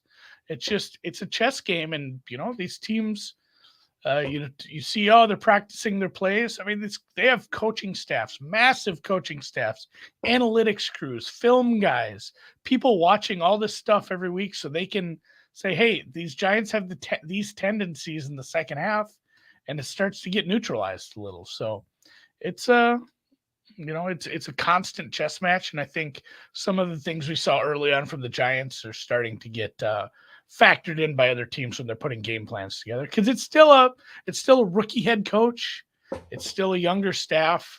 So, Papa Call's saying New York Giants scored only 24 against Houston. You don't have to put up a bunch of points against Houston. You have to against Minnesota. So there's a different need. Yeah. There's just a huge need against the Vikings. So I like this over. I'm going to get in on the over. I can understand being interested in the team total over. I'll have to look at it a few different ways. Harold Williams says, give me the Vikes. I'm going to move on the over when the show is over. What do you want to make official here? We can get you an over 48 at minus 108. Do you want the side to come in? Yeah, I'll play some over. I'll play some over in this one. All right. And then I would just like to quickly see, I'm put a bunch of asterisks, which is what I do when Andy's on the plate, and I know that I'm going to be joining. Birdie says, no concern off the biggest comeback in NFL history. Is there a letdown here? In fact, Birdie, I'm the opposite. I think that every capper is going to expect a letdown. So I'm not – this team just believes, and their belief has been cemented. I know it's the biggest comeback in NFL history, but it's not. It shouldn't be. It's not their best game this year. I mean, the mistakes that Jalen Reagor was making when he came in, and the place where Justin Jefferson was. I mean, there's so many mistakes going on with the Vikings, and now they're starting to believe. Yeah, sure, Birdie. The money once more is 3,396 tickets. 27% of the tickets on the Giants, 34% of the cash, and then 59% of the tickets and 87% of cash on the over. I would just quickly want to just see something from Pinnacle here, because I see the total. They're messing with it at Bet 365, almost forcing you in that over 27.5 at plus money. I would like to just quickly see what Pinnacle's is, and then we'll move on from this one. So yeah, I bet we have like 10 games left. Jesus. Yeah, my fault. My fault. So the team total here for the Vikes is 25.5 at minus 126. God, I love being able to get under that 27. Okay. Can you just answer? I'm sorry. I know we got to move on, and there's going to be some games that we're not going to want to spend much time on, but this is a fascinating one. Are you concerned that that there'll be a letdown off the biggest comeback in NFL history? Because it certainly wasn't the season-defining win, really. I guess it is because it's the biggest comeback in NFL history. But look who they beat. A bad football team. Do you feel like that's the thing? They beat like a 4-win team. Yeah, it was a really nice second half. Like it wasn't the big comeback in the playoffs to move on to the next week and keep the season alive. Like they end up not getting it quite done. They still have double-digit wins. They still win their division. Most likely, it wasn't huge. It was awesome. I mean, it was massive to get the win, but yeah, I'm not a big letdown spot guy, so I'm not too worried about it, especially offensively. Maybe the defense has a bit of a letdown because truthfully, nobody talked about the defense. It was all, oh my God, Kirk Cousins and Dalvin Cook and JJ, and like that defense came out of the locker room playing with their hair on fire. That's what was, the Colts only scored 3 points in the second half, man. Like that was the biggest part of the game, I think, is they continued to give the offense the ball back. They played very well. So if anything, looking for the defense is never going to be able to keep that up. So that's maybe the letdown we're looking for. I'm very excited about the football game, and I've become excited to watch Vikings games. They've flipped me. It's pretty impressive what they're doing in these one-score games. It's pretty impressive that they all believe in each other. That the Buffalo Bills comeback was fucking impressive, and maybe statistically you look at their secondary and you're like they're a fraudulent team. I don't know if I could say that anymore, and I don't think I will. I think they are because of their defense. Like their defense is just not good enough to get it done in the playoffs. Yeah, but I don't think going into Minnesota is like we'll have to look at the matchups and we know that the NFC is much weaker than the AFC, but going into Minnesota is not going to be a cakewalk. I mean, who look at the teams in the NFC? Who do you trust going into Minnesota and winning when everything's on the line? There's not a lot of them. But we got to keep moving here. 1 p.m. Eastern, Cincinnati Bengals 10-4, 5-3 on the road at New England Patriots 7-7, 3-3 at home at Gillette Stadium in Foxborough, Massachusetts. Not as cold in Massachusetts as I thought. 28 Fahrenheit, mostly cloudy, but 14 mile per hour winds that could be an issue. Talk about teams to be enamored with. The Bengals, what they get? 237 total yards. Is that what I know that we're just about to talk, so I should wait. But God, they look so good, dude. The Patriots opened up at plus 3.5 at minus 105. That plus 3.5 is now minus 115. We saw similar movement last week with the Buccaneers, and the Sharps must have thought they were right when it was 17-3 going in the half.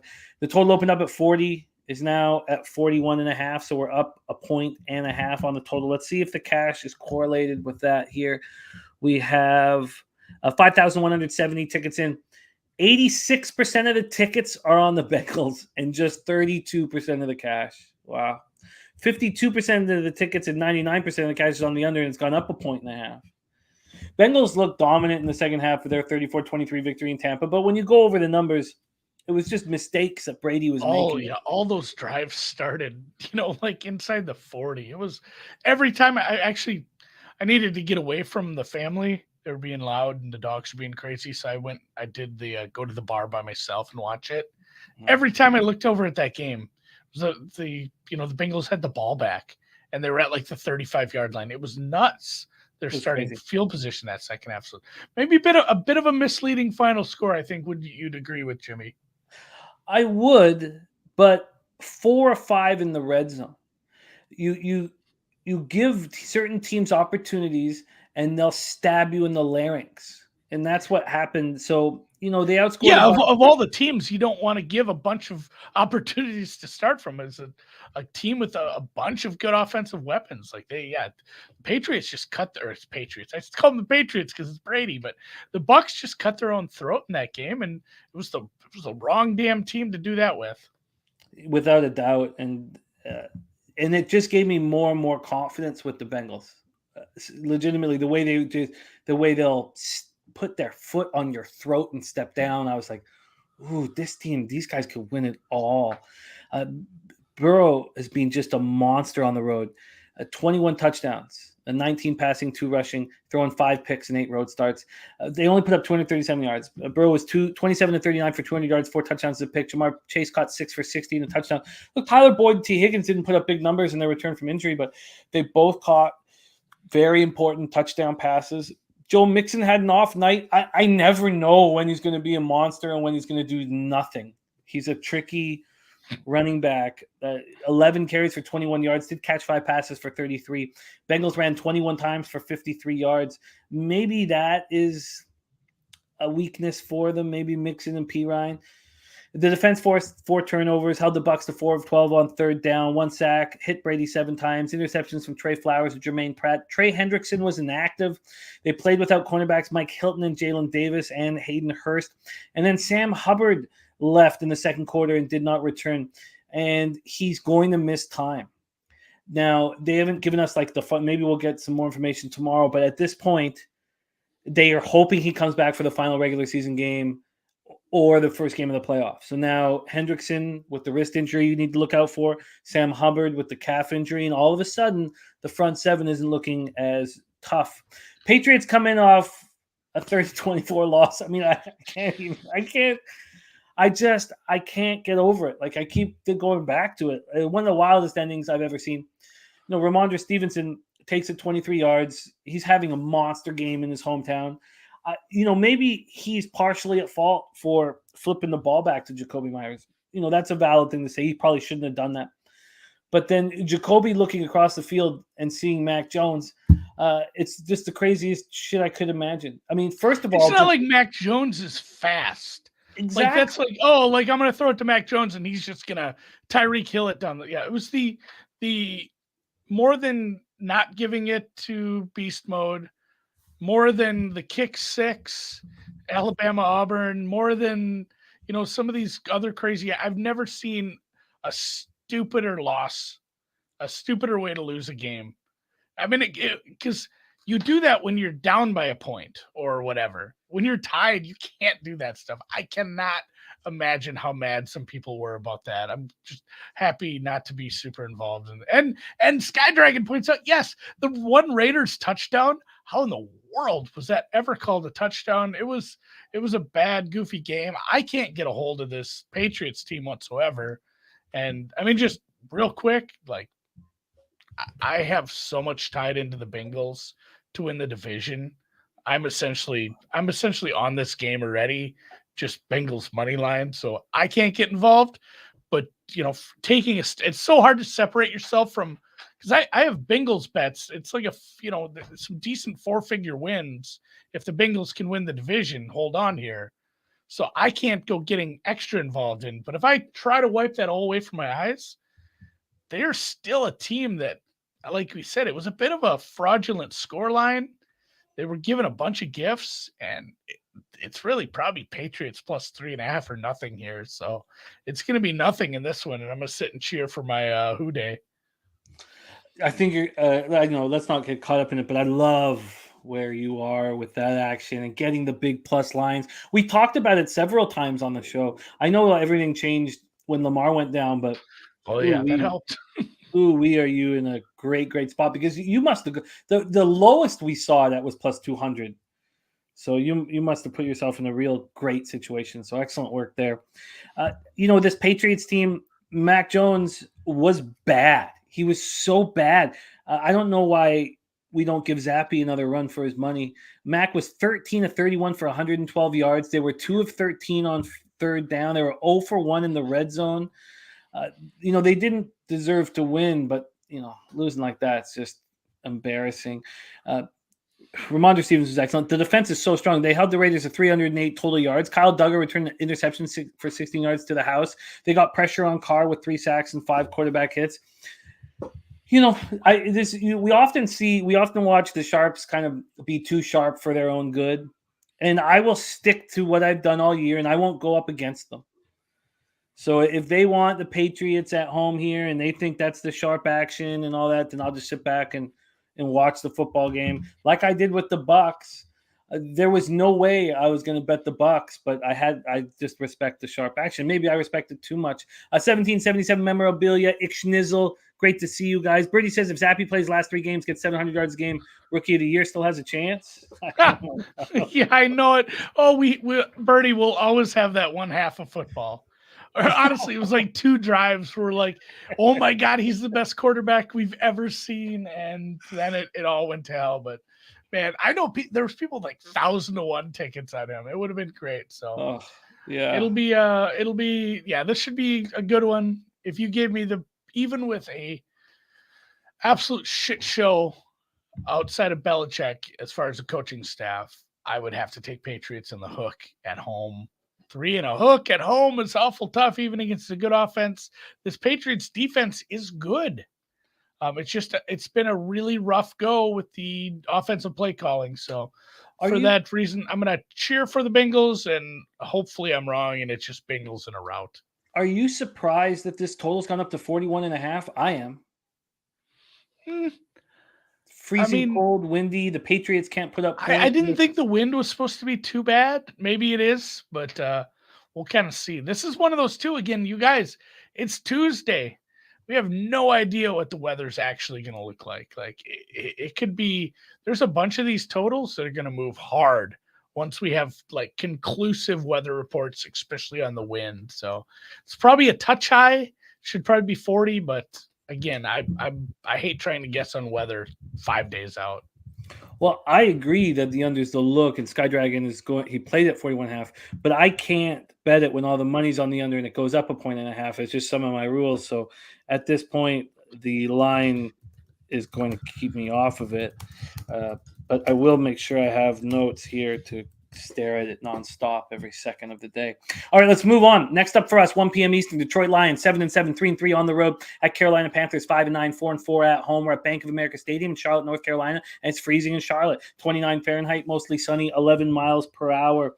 Let's get into what I've been doing this year. There's pros and cons, obviously, and when I look at the season-long record, I can have some confidence in it, but it got me off of Carolina. The Sharps were all over the Steelers, and I was like, well, okay. And got me off Carolina so I could sit back and just watch the game and not hate what was happening. Carolina +3 at -114 was the opener. That +3 is now -124. So there's 2.5s all over the place. From a totals perspective, opened up at 44, barely juiced to the over. It's now -114 to the under. I'm surprised it's at a 44. It just doesn't really make sense to me. There's Nut Flush Allen in the house. Great to see you.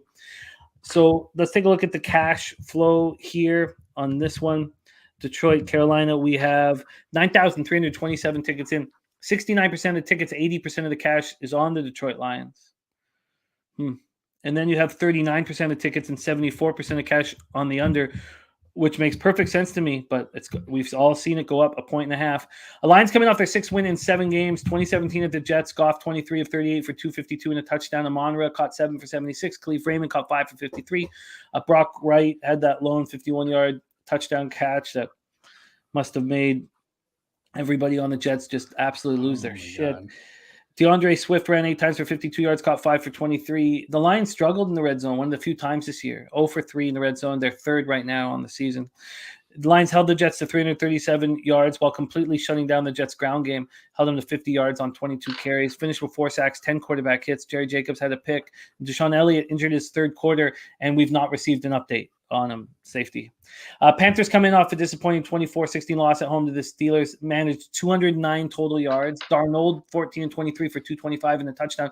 DJ Moore caught 5 for 73. And the running game was just completely, I know I said completely shut down in the early one, but they held the Panthers to 21 yards on 16 carries. That's the 5th lowest in franchise history.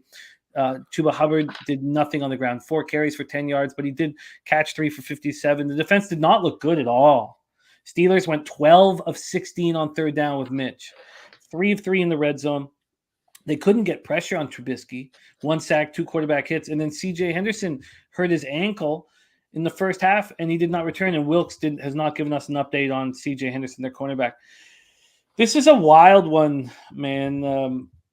I don't know exactly what to do with Carolina's no-show last week when it was so important for them to succeed. I can't wait to hear your breakdown. Take it away, Andy. Lions, Panthers. I don't have much of a breakdown on this one. I have no interest in getting involved here. The Lions have been very fun on offense. Sun God, Swift, everybody, even Goff. Goff has been very good, but this is kind of a tougher defense that I just thought they'd play better last week.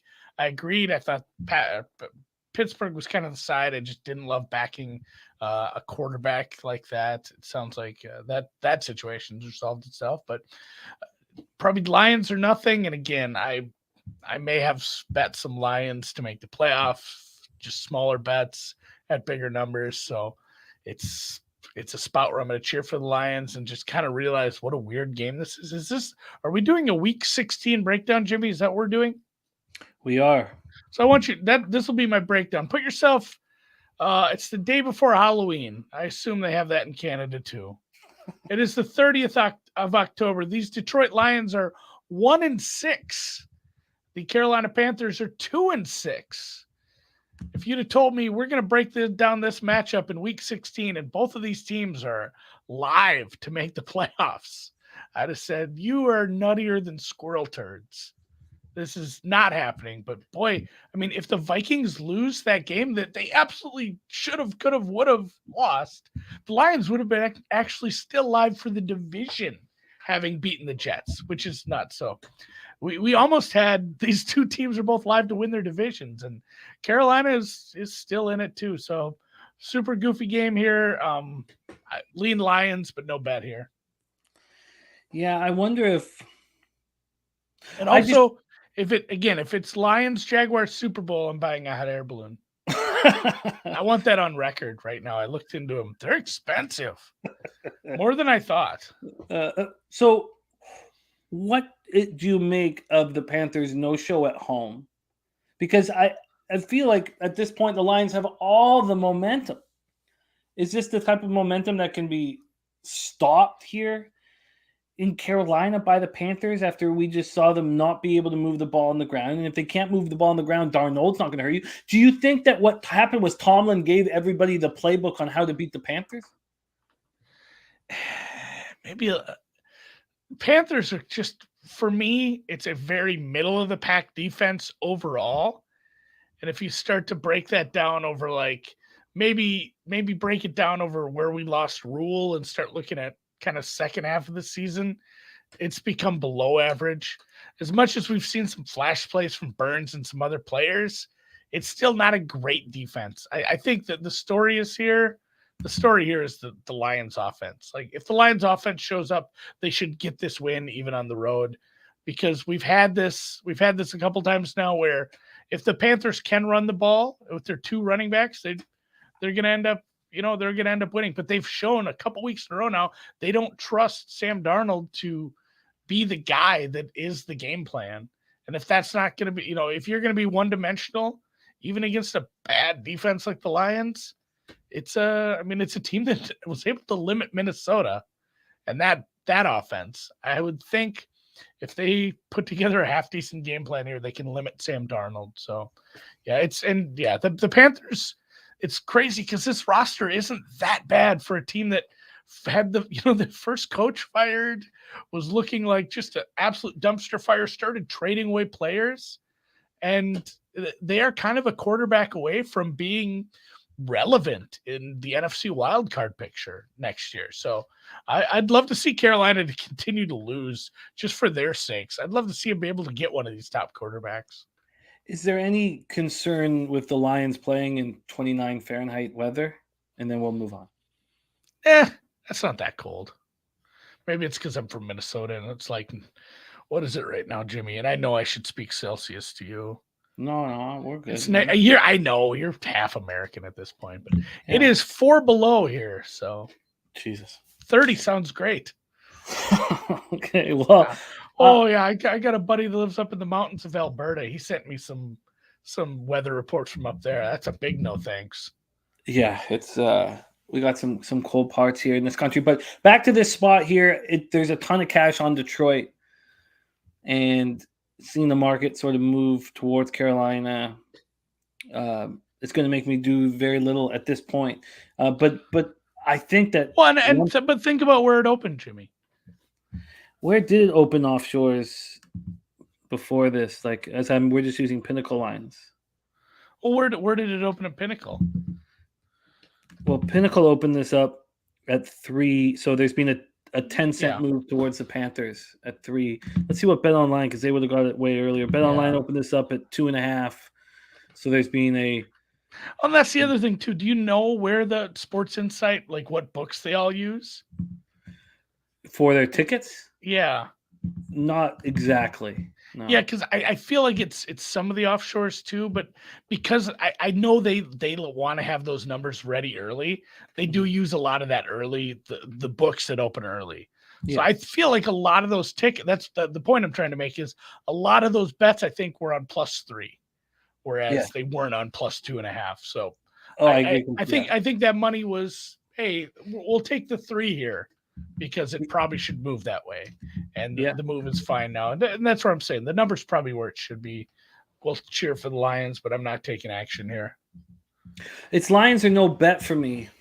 And I'm concerned, though, that I would be selling the Panthers low. So I don't want to necessarily do this or do that. And you're kind of buying high on the Lions, too. Exactly, yeah. No, you're absolutely right. Okay, all right. Let's keep rolling. Next up for us, 1 p.m. Eastern, Atlanta Falcons 5-9, 1-6 on the road. Baltimore Ravens 9-5, 4-2 at home. M&T Bank Stadium, Baltimore, Maryland, 25 Fahrenheit, mostly sunny, 13 miles per hour is the wind. Let's take a look at the line history here for this one.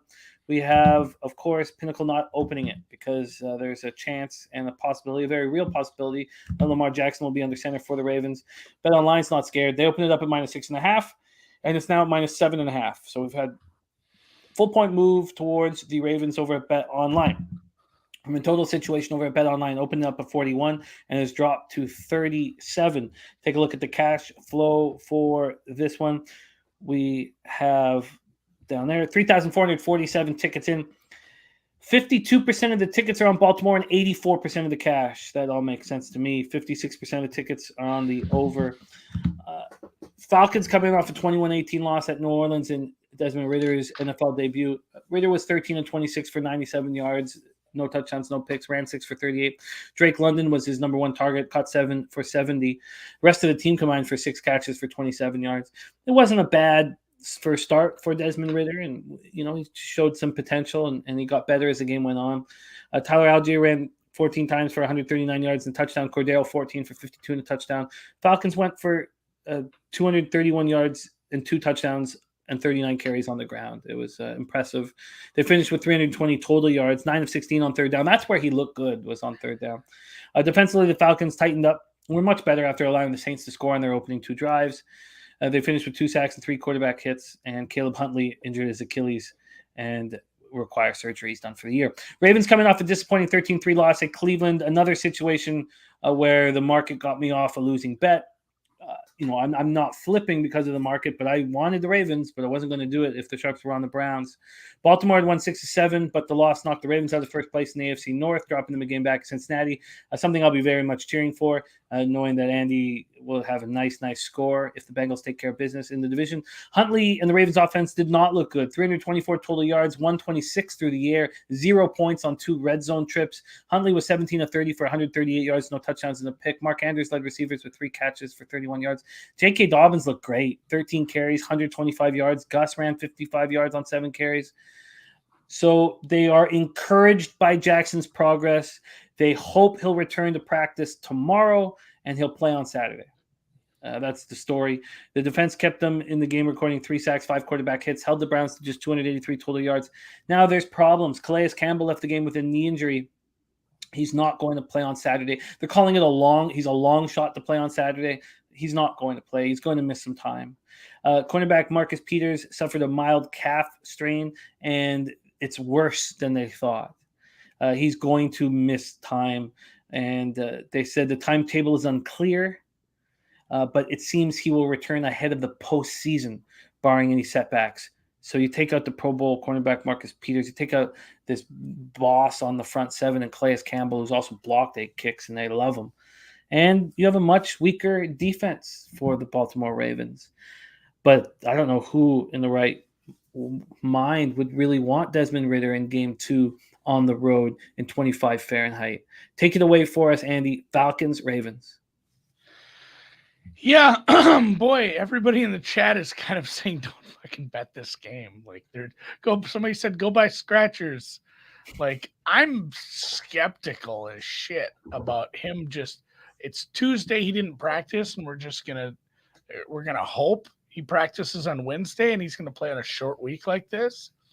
And Sky Dragon is saying I like the over. I'd like the over if it's all true. Lamar just needed one more day and he's gonna come back and he's going to play, I don't hate it. But I think, truthfully, like if it ends up being T Hunt, maybe the action should be on this under, because this Atlanta Falcons offense is not good. Like that was kind of a piss poor showing last week. You know, they're missing players. They've gone to the rookie. It's not something that's been super effective now. Even their good running game isn't enough to move them down the field into scoring position enough. So I really struggle to take a Falcons bet even against a backup quarterback. And truthfully, like it's Tuesday, so I'm gambling on this Lamar news being right. So, and that's how bad the Falcons offense is right now. Like even with the backup, this isn't going to flip to the Falcons. Like this is probably this number. This number to me feels like a like a 75-25 Lamar plays kind of number. It's not one of those midway numbers. Whereas if he's ruled out, we'll cross 7. We'll go back down. We'll end up at like a 4.5. But if Lamar is actually practicing tomorrow, maybe you see some more Baltimore money come in. Since it is a completely different team with him in. They don't have the wide receivers to allow, it's like you can't do the Brock Purdy thing. Like, oh, Brock Purdy's fine because they have a genius offensive mind and essentially like 5 guys who can be, the offensive player of the week any given week on that Niners team. You can't just plug a backup quarterback into the Baltimore Ravens offense and expect it to be anything. So it's a big step back. We talk about what's a quarterback worth. And sometimes it depends on that situation. Where like if it were Lamar Jackson and Huntley in the Niners, team, or maybe with the Vikings where they have a bunch of good wide receivers, it's not as big of a step down because you have those playmakers around you. They don't have the wide receivers to make this work with a backup. So it's ugly. There might be a cute little Falcons 3-1 money line bet if we don't see Lamar practice tomorrow. So I'm going to keep an eye on this, but yeah, I don't know that it gets bet up too much with Lamar in. It's not like shooting to 10, but you might see some 8s, 8.5. Yeah, the Lamar news, it's paramount. And the Falcons offense is sort of built to be okay in this type of a situation, cold against a good defense, because they can run the ball, and they have multiple weapons to do that with. In saying that, I don't think Ritter I think it's going to be a very tough test for Desmond Ritter, game 2 of his career, and when the Ravens need to keep winning. So let's wait and find out the Lamar Jackson news at this point and move on to the next game. We get into Saturday afternoon action. Washington Commanders 7-6-1, 4-2-1 on the road at the San Francisco 49ers, 10-4, 6-1 at Levi Stadium in Santa Clara. 63 Fahrenheit, mostly sunny, 4 miles per hour. Not Flush Allen talking about looking at that Falcons team total under. I did peek at that when you wrote that, 13.5 juice to the under. I'm going to have to just keep an eye on that, and then we'll find out about Lamar. But let's talk about this one. This one is fascinating. I find the Commanders still very dangerous, a very dangerous football team. This opened up here with the Commanders at 7.5 at -106. That 7.5 is juiced. I mean, I think that's too many points to give the Commanders. But maybe I think they're a better team than they really are, and that's a legitimate possibility. This total opening up at 39.5, slightly juiced to the over. There's been a 10-cent move to the under. So now it's quite juiced to the under, or it's moved to 39. Let's take a look at the cash flow here in this one. We have 4,461 tickets in, 78% of the tickets and 92% of the cash on the 49ers. That's wild to me. 30% of the tickets and 35% of the cash on the under. So you have the public betting the over, but the market dropping this number. Washington comes into San Francisco an angry group. They lost 20-12 at home to the Giants on Sunday. They outgained the Giants 387-288. They just couldn't make the big plays when they were available. And yeah, sure, that was pass interference on that final play, but they put themselves in that situation, and they will lose because of it. And I will lose a lot of money in that game because of it.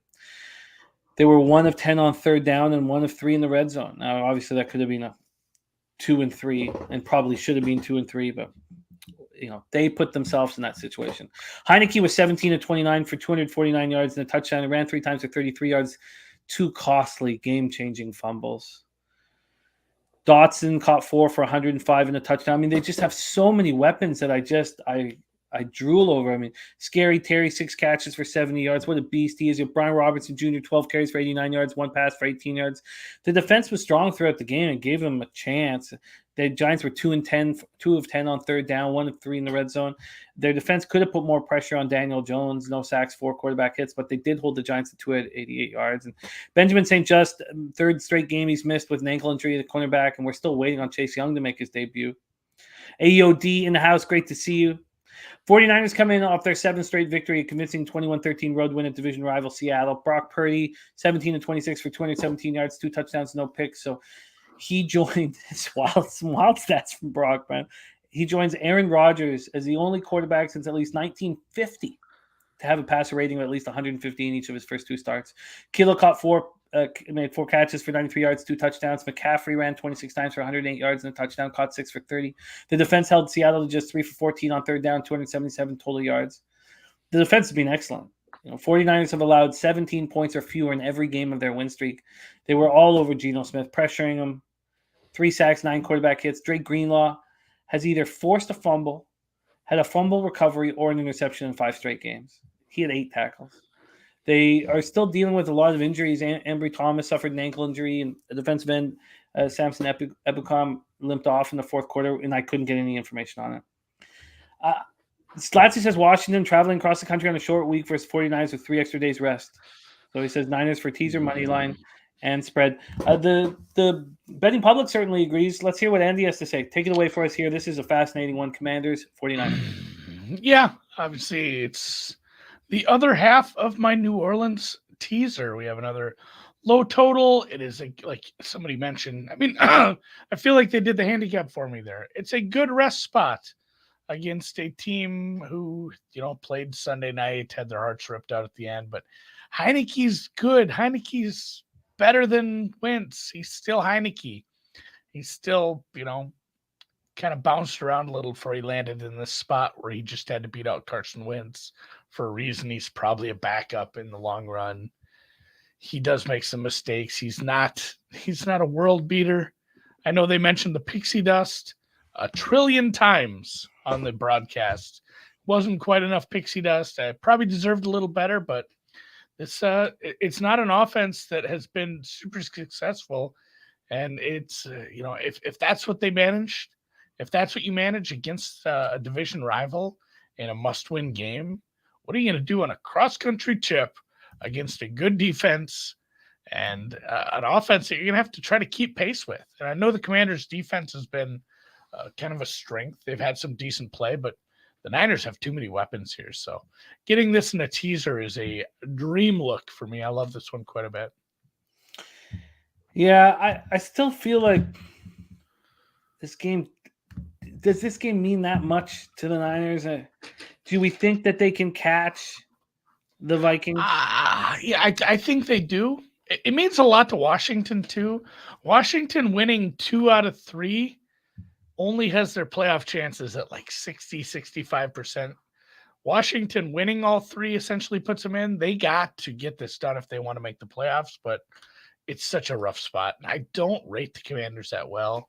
I actually like the Giants quite a bit on Sunday night. Getting that many points. Well, I mean, getting that many points. Yeah. If 4.5 was way too many for a Washington offense like that. Like, you can't make Heineke that big of a favorite in division. So, and Bosa's favored at some places, slats.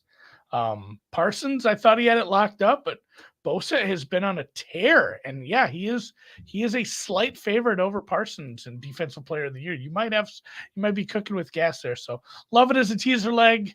It's the number's probably right where it should be, which is I'm fine with teasers. The teaser preys on the efficiency of the market. Nasty Nate in the house. What up, Nasty Nate? I think Washington can cover this number. This game is crucial to them. And I think they can cover this number. It's going up, and I'm in no rush here, and I'm going to wait. I think you're very live, Slatsy. The Leighton Vander Esch injury, which we'll talk about in our next breakdown, is going to hurt Micah. because he's going to have to stop focusing on the pass rush a bit. And we'll get into that here in a second. But there you have it. We have the Niners being used as part of the teaser. That was with the Saints, right? Saints, Niners. And yep, Saints, Niners. And I am interested in the Commanders covering this big number, and I'm in no rush at all here. All right, let's move on to what we thought was going to be the big one, and it could still be. 4:25 p.m. Eastern, Philadelphia Eagles at Dallas Cowboys. Eagles 13-1, 7-0 on the road. Cowboys 10-4, 7-1 at home. AT&T Stadium, Arlington, Texas. And, of course, the big news surrounding this game is, will Jalen Hurts be under center for the Eagles? We thought he wasn't going to be. But Sirianni certainly didn't cross it out. He didn't rule Hurts out this weekend, and he says it's not a long-term issue, and is interested in I am interested to see what Gardner Minshew can do if he's there. And Dallas Goedert is returning, activated off the injured list on Tuesday. Let's take a look at the line history here for this one. Andy already alluded to the ability for the pros to get in early and how some people are holding the Cowboys -1. It opened up at Pinnacle at -2. It's now at 5.5. It got up to 6. And then it dropped to 5. It's at 5, basically. The 5.5 is a big plus minus. So it's at 5. It's called 5. From a total perspective, it opened up at 50.5 and has dropped to 46. That was the drop with the injury news. It went from 50.5 to 46, 4.5 points when Hurts was not going to be available. Let's take a look at the cash flow in Sky Dragon saying Hurts will not play. I know that's what everybody expected, and that, but yeah, Minshew is the one who's expected to be under center. 11,558 tickets. Tickets in. 67% of the tickets and 81% of the cash is on the Eagles. 67% of the tickets and 79% of the cash is on the under. So Eagles coming off an underwhelming 25-20 win at Chicago on Sunday. Hurts didn't miss a snap. 22 of 37, 315 yards, no touchdowns, 2 picks, ran 17 times for 61 yards, 3 touchdowns, 13 rushing touchdowns. So he's one short of the NFL record held by Cam Newton during Newton's rookie year in 2011. A.J. Brown caught 9 for 181. What a beast he is. What a monster. Just a bully. He's incredible. Devonta Smith caught 5 for 126. God, they're just so strong outside. Miles Sanders ran 11 times for 42 yards and lost a fumble. He didn't look very good. The defense was able to put a lot of pressure, on Fields, and they finished with 6 sacks, and they held the Bears to 248 total yards. Cowboys had their 4-game winning streak snapped in a 40-34 overtime loss at Jacksonville. Andy gave out the over in the show. I rode with the over and Jacksonville. It felt real goddamn good. It's becoming more and more clear that the Cowboys defense is suspect. So the Jaguars put up 503 total yards, went 8 of 12 on third down, and went 3 of 4 in the red zone. Dak Prescott was 23 for 30 for 256 yards, 3 touchdowns, 2 picks. The last interception returned by Rayshon Jenkins for a score. CeeDee Lamb caught 7 for 126. Noah Brown caught 6 for 49, 2 touchdowns. Tony Pollard, another great game, 19 carries, 75 yards, caught 4 for 31. Zeke ran 16 for 58 and touchdown, caught 2 for 13. The defense couldn't put pressure on Trevor Lawrence even after they lost Cameron Robinson to a torn meniscus. Cowboys finished 1 sack, 4 quarterback hits, only had 2 tackles for a loss all game. It didn't help that Leighton Vander Esch got hurt in the first half. With him out, Anthony Barr looked bad. He filled the wrong gap against the run. He was overwhelmed in coverage. And Vander Esch is crucial to the defense because he allows Micah Parsons to focus on the pass rush. I said on last week's show how losing Anthony Brown, was a big deal, and that Kelvin Joseph struggles replacing him. And that was when the guy commented that he scream laughed when I said that. And obviously, with how bad the Cowboys defense looked and how Kelvin Joseph got burnt again, I could have come back and commented and rested my ball sack on the bridge of his nose. I didn't bother replying to him. I'm not going to bother. But I thought of some funny things to say, and I just thought, fucking just leave it alone. I always do that too, and then I always feel bad. Like, do I really go find that YouTube comment on a video from 5 days ago and be like, "Hey, the Ravens suck"? Yeah. something like that. But it was It's not backed worth up. it. Not only that though, but the comment was he makes comment, and then it's being backed up by other Cowboy fans. How I'm just a fucking idiot. Don't have any idea what's going on. If I think that Anthony Brown was important in this defense and all that stuff, and then they allow 500 yards and get completely torched, and Kelvin Joseph looks terrible. And so that was what kind of I was like, I was sitting at a fucking Canadian Tire, and I was just like all these things in my head to say, and I was like, what? Just fuck How this. many dollars do you have there? Do I they don't still do the Canadian Tire dollars? They still do them, but I don't use them. I don't care. But let's go back to this spot here. The Cowboys, should they be this big of a favorite against the Eagles with Minshew likely at quarterback? Take it away for us, my man. Eagles, Cowboys. So I will agree with whoever said it in the chat that 6 is probably an overreaction, but I think it goes back there at some point, and I think you continue to see resistance at that 6. I know we've seen it come back down, bunch of Eagles money. I wonder how much of that was people who got Dallas early. When I looked at this line on Sunday, I said, man, I'll probably take Eagles money line. If I'm going to get plus money here. It's a beat up secondary. It's a beat up defense. I think they can kind of get their shit done. But the Hurts news was big. I was able to get that early, bet some Cowboys. And I remember betting that Cowboys thinking, I'm coming back on the Eagles here. I said, I'm making this bet knowing damn well I'm betting both sides of this. I haven't yet. I'm fully willing to have to bet some 4.5 if that's what comes down to. But I do think once it actually comes out and they make the full ass announcement, Jalen Hurts is not going to play this weekend. We do see it move out a little bit further and you're able to get some decent numbers, not because it should, but because it's moving across weak numbers. It's not moving from 6.5 to 7.5. It's moving across to 5. These aren't super important numbers. It's not a big move if you actually look at the money line prices that correlate with like a 4 to a 6. It's akin to like a 3 to a 3.5. It's not a big move. So I'm hoping I can get another 6 here. It would be great. And I don't ever want to be like, I'm staking my reputation on this, but I have it from 2 very decent sources that this is just gamesmanship. Hurts is 100% out. Like that makes sense too. Even if it wasn't from a good source, it'd be like, well, yeah, they're a division opponent. Why would you let them sit and prep for Gardner Minshew all week when you don't have to? So for sure, I'm nearly certain Jalen Hurts is out this week. There is talk of even possibly missing next week, which I don't feel super confident in. But that said, I'm not betting this at the current number. I have some Eagles, or I have some Cowboys early. I have some Eagles late coming in, I think, and that's the plan. And from a total perspective here, 46, I mean, it feels low even with Minshew. Yeah. I mean, you still have a good run game. You still have a good run scheme. You still have A.J. Brown. The Cowboys offense is not devoid of talent. So, yeah, Sky Dragon, he's kind of in the same spot. -2.5 and +5. Like that. Boy, if Cowboys win by 3, then you go buy an island. It's fun. So why wouldn't we move on the over right now? Does it drop even more when they announce? I think maybe I think it continues to drop down with Minshew, and it might go too far considering this Dallas defense is beat up. And not only that, I'm plenty involved in this. Like I've made a bet on this game, and I'm already planning on making another bet. I'm not sure I need to get involved in this total as well.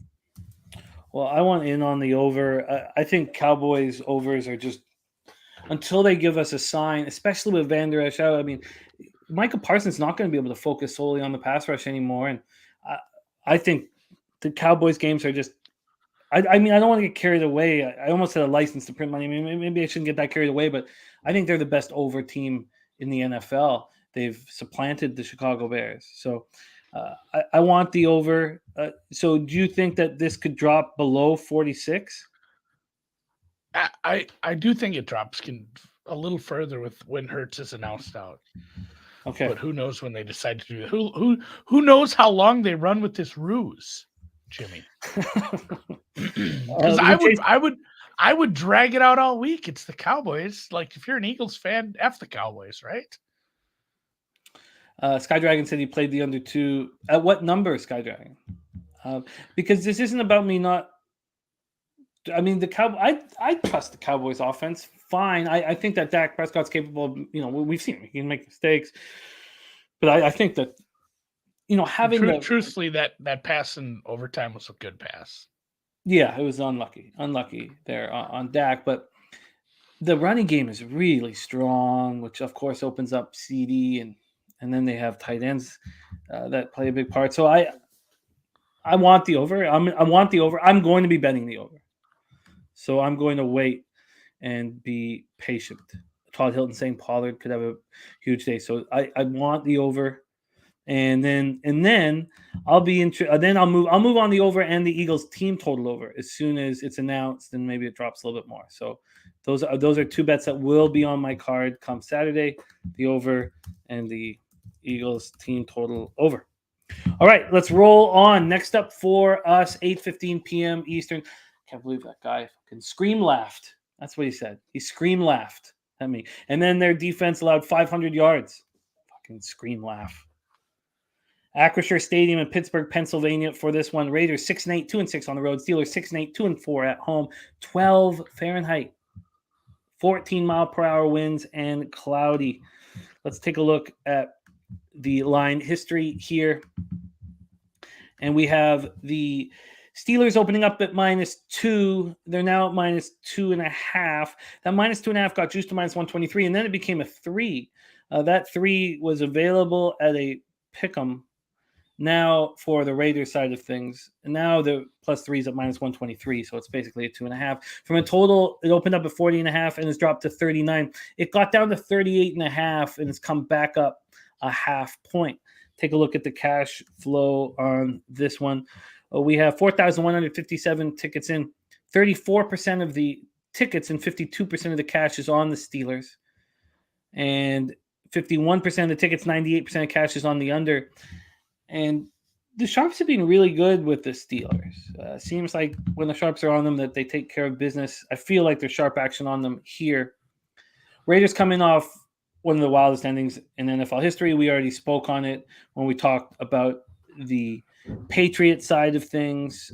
The Ramondre Stevenson with the great handoff, takes 23 yards, then flips it back to Jacoby Myers, and then Jacoby Myers looking back and seeing a white guy that's not Christian McCaffrey. Even just seeing a white guy, I wouldn't throw the ball over. It's like the beginning of my UFC betting back in the Liddell days. It's like everyone would be breaking down the fight, and I would just say, I'm going to take the black guy to beat up the white guy. And cash, nonstop cash, and all these fights. I don't know how you throw the ball to a white guy, let alone Mac Jones. Chandler Jones, though, catches the ball and runs in, and McDaniels gets the win against his old boss, Bill Belichick. Carr, 20 for 38 for 231 yards, 3 touchdowns in the pick. Keelan Cole caught 2 passes for 50 yards and a touchdown. Darren Waller returned from injury, caught 3 passes for 48 yards and a touchdown. Jacobs, 22 carries for 93, caught 2 for 17. The D didn't get much pressure, but they completely shut down Mac Jones and the Patriots pass attack. They finished with 0 sacks and 5 quarterback hits, but they held the Patriots to 112 yards through the air, held them to 2 of 13 on third down. Now, their guard, Dylan Parham, has a knee injury, and their linebacker, Darian Butler, with a rib injury. I couldn't get information on them. I tried to see, but there was no update. Steelers coming off a 24-16 road win at Carolina. Mitch looked good, 17 of 22, 179 yards. Kenny Pickett's been cleared from concussion protocol. He will be back at quarterback this week. The Steelers were 12 of 16 on third down, 3 of 3 in the red zone. And at this point with where they are in their career, like I'm not sold that Pickett is better. Of course, he's going to be better. But right now, especially after what Mitch did last week, I don't, Deontay Johnson caught 10 passes for 98 yards. Pickens 2 for 53. Najee Harris 24 carries for 86 yards. They dominated time of possession. 36 minutes and 11 seconds compared to 23:49 for the Panthers. 22 first downs compared to 12 for the Panthers. The defense was excellent. Tomlin looked like a spectacular coach. I mean, he just had everything dialed up to stop the Panthers running game. They held him 21 yards on 16 carries. They put pressure on Darnold all afternoon, 4 sacks, 6 quarterback hits. Take it away for us here, Andy. The night game on Christmas Eve. There's going to be so many eyes on this one. Oakland Raiders at Pittsburgh Steelers. Yeah, this isn't that great of a night game, man. Talk about kind of a letdown because there's some decent matchups. Like, I'm not terribly excited about watching that. I think I'll probably just spend some time with the family here. I don't have a strong take on this. Like, I've been up and down on the Raiders. I probably not making any moves on this, just based on the Raiders. It seems like when they win, we have unlikely wins, or it's just like, hey, they finally figured out how to use Devontae Adams, and then the next game we get bupkis out of him. We get bad game plans from Josh McDaniels. We get bad execution against a Pittsburgh team that's playing kind of good, and then they're going to go ahead and switch quarterbacks back again and give me a guy who it's been a little tricky when he's down. He plays like a different quarterback, and it can get real bad, in a real big hurry. So home game, kind of two teams that are about even in my match, or they're about even in my numbers right now. So getting 2.5 is about right here. Just no action on this. If Pittsburgh can do anything to stop Josh Jacobs and Devontae Adams can be covered a little bit, they probably win this game. But I'm hesitant to bet on the Raiders, especially off of what we've seen the last few weeks. So the Raiders very live to win this game if the offense gets moving. Pittsburgh hasn't shown an ability to have a big offensive output. So staying off this one completely. I want the Steelers. A little less now seeing Skydragon on the Raiders +3. But I want the Steelers. I was extremely impressed with their defense. Should I not be? Should I equate that to the Panthers being terrible? I mean, yeah, if the Panthers can't run, they're going to look pretty bad. So, but you got to give them some credit for slowing that down. So that's where I'm kind of at. I'm kind of at a loss with this Pittsburgh defense and this Raiders offense. And there's plenty of other games. I have like 5-6 other bets. I don't need to get action on this one. Like I said, I think these numbers are very close to where they should be. And in that case, I'm not betting it. I'm going to be all over this game on fucking Saturday night, man. And I want this. Do you think, and I know we got to move on, and I'm sorry, but do you think that this might actually be a slight step down from Mitch right now? Mitch is also very mistake prone. So I think it depends on situation. Like I've said, Pickett isn't bad when he's not turning into oh my God, I need to start slinging it because we're behind. Like in a close game, Pickett's been okay. But yeah, it's definitely a step down in experience. Mitch is, it's not 2018 anymore, but man. And again, this is one of those spots where the Raiders have gotten up a bunch on teams. We all know they've given up all these double-digit leads. They've given up these huge leads. But like I said, Pickett is bad when he presses. So if the Raiders end up big and everyone starts betting on the Steelers live, you might actually have some value on the Raiders to hold on for once. So yeah, no thanks in this one. All right, well, let's move on to the next spot on the board here, and we get to Christmas Day action. I am interested on the Steelers, but I'm going to take a little bit more time on it. Let's move on. 1 p.m. Eastern, Green Bay Packers 5-8, 2-5 on the road at Miami Dolphins, 8-6, 5-1 at home. We're at Hard Rock Stadium, Miami Gardens, Florida, 57 Fahrenheit, cloudy, 12 miles per hour. Packers are on a short week after defeating the Rams 24-12 at home on Monday night. Let's just take a look at the line history first with the Packers-Dolphins spot. We have the Packers opening up at +5.5. They're now +4. That was a 1.5 move this morning at 11:36 a.m. Eastern time. From a total side of things, it opened up at 46.5 and is up to 48.5. Let's take a look at the cash flow here. cash flow. We have 2,433 tickets in, 53% of the tickets, 96% of cash on the Packers. And then 40% of the tickets, 91% of cash is on the over. The Packers were in complete control. They held the ball for 37 minutes and 19 seconds compared to just 22-41 for the Rams. Aaron Rodgers was 22 of 30 for 229 yards, 1 touchdown, 1 interception. Romeo Doubs returned from injury, caught 5 passes for 55 yards. Watson 4 for 46. Aaron Jones ran 17 times for 90 yards, caught 4 passes for 36 yards. He did lose a fumble. The defense was excellent. They held the Rams to 156 total yards, finished with 5 sacks, 9 quarterback hits. Rasul Douglas had an interception.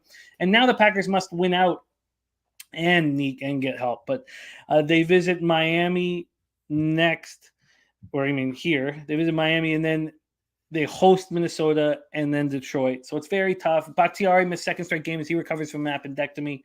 Dolphins coming off a 32-29 loss to the Bills to complete a tough 3-week road trip. Saw them lose in ugly fashion in San Francisco, then in Los Angeles, and then truly step up against Buffalo. 2 of 17 of 30 for 234 yards, 2 touchdowns. Jalen Waddle, 3 for 114. Tyreek Hill, 9 for 69 and a touchdown. Mostert was excellent, 17 carries for 136 yards, caught a pass for 20. The defense, or the offense, let's start there, was so much better than what we saw from them on the first 2 weeks of the road trip. They combined for 527 yards, and then in the 2 losses, then they put up 405 and 188 on the ground against the Buffalo defense, which came in ranked 9th in the NFL in yards allowed. Clearly, that's not who they are right now, and that's going to require more study. But they were just 1 of 3 in the red zone. They couldn't get the job done defensively. The defense looked bad. 446 total yards for the Bills put up. They were 8 for 13 on third down. They couldn't get pressure on Allen, 2 sacks, 6 quarterback hits, and they lost Keon Cross to a knee injury, which I couldn't find out the extent of it at this point. So there's been a 1.5 move towards the Packers this morning. To agree with the market moving towards the Packers, Andy, take it away. Packers, Dolphins, Christmas Day. I guess 2 ways to look at this is, we saw the Dolphins struggle a little on the West Coast. I mean, the Niners are a very good team, and that was a very good matchup for them in that spot. And we saw a pretty good effort against what is likely the best team in the AFC.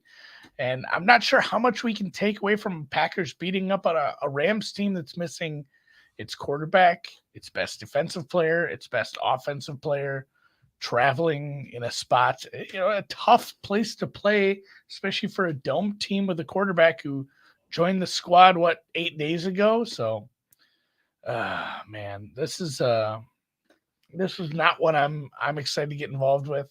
This is it for the Packers. If they don't win this, they're out. Like, they have to win out to make it into the playoffs. I know they still need help, but even Washington has some very losable games. Seattle has some losable games.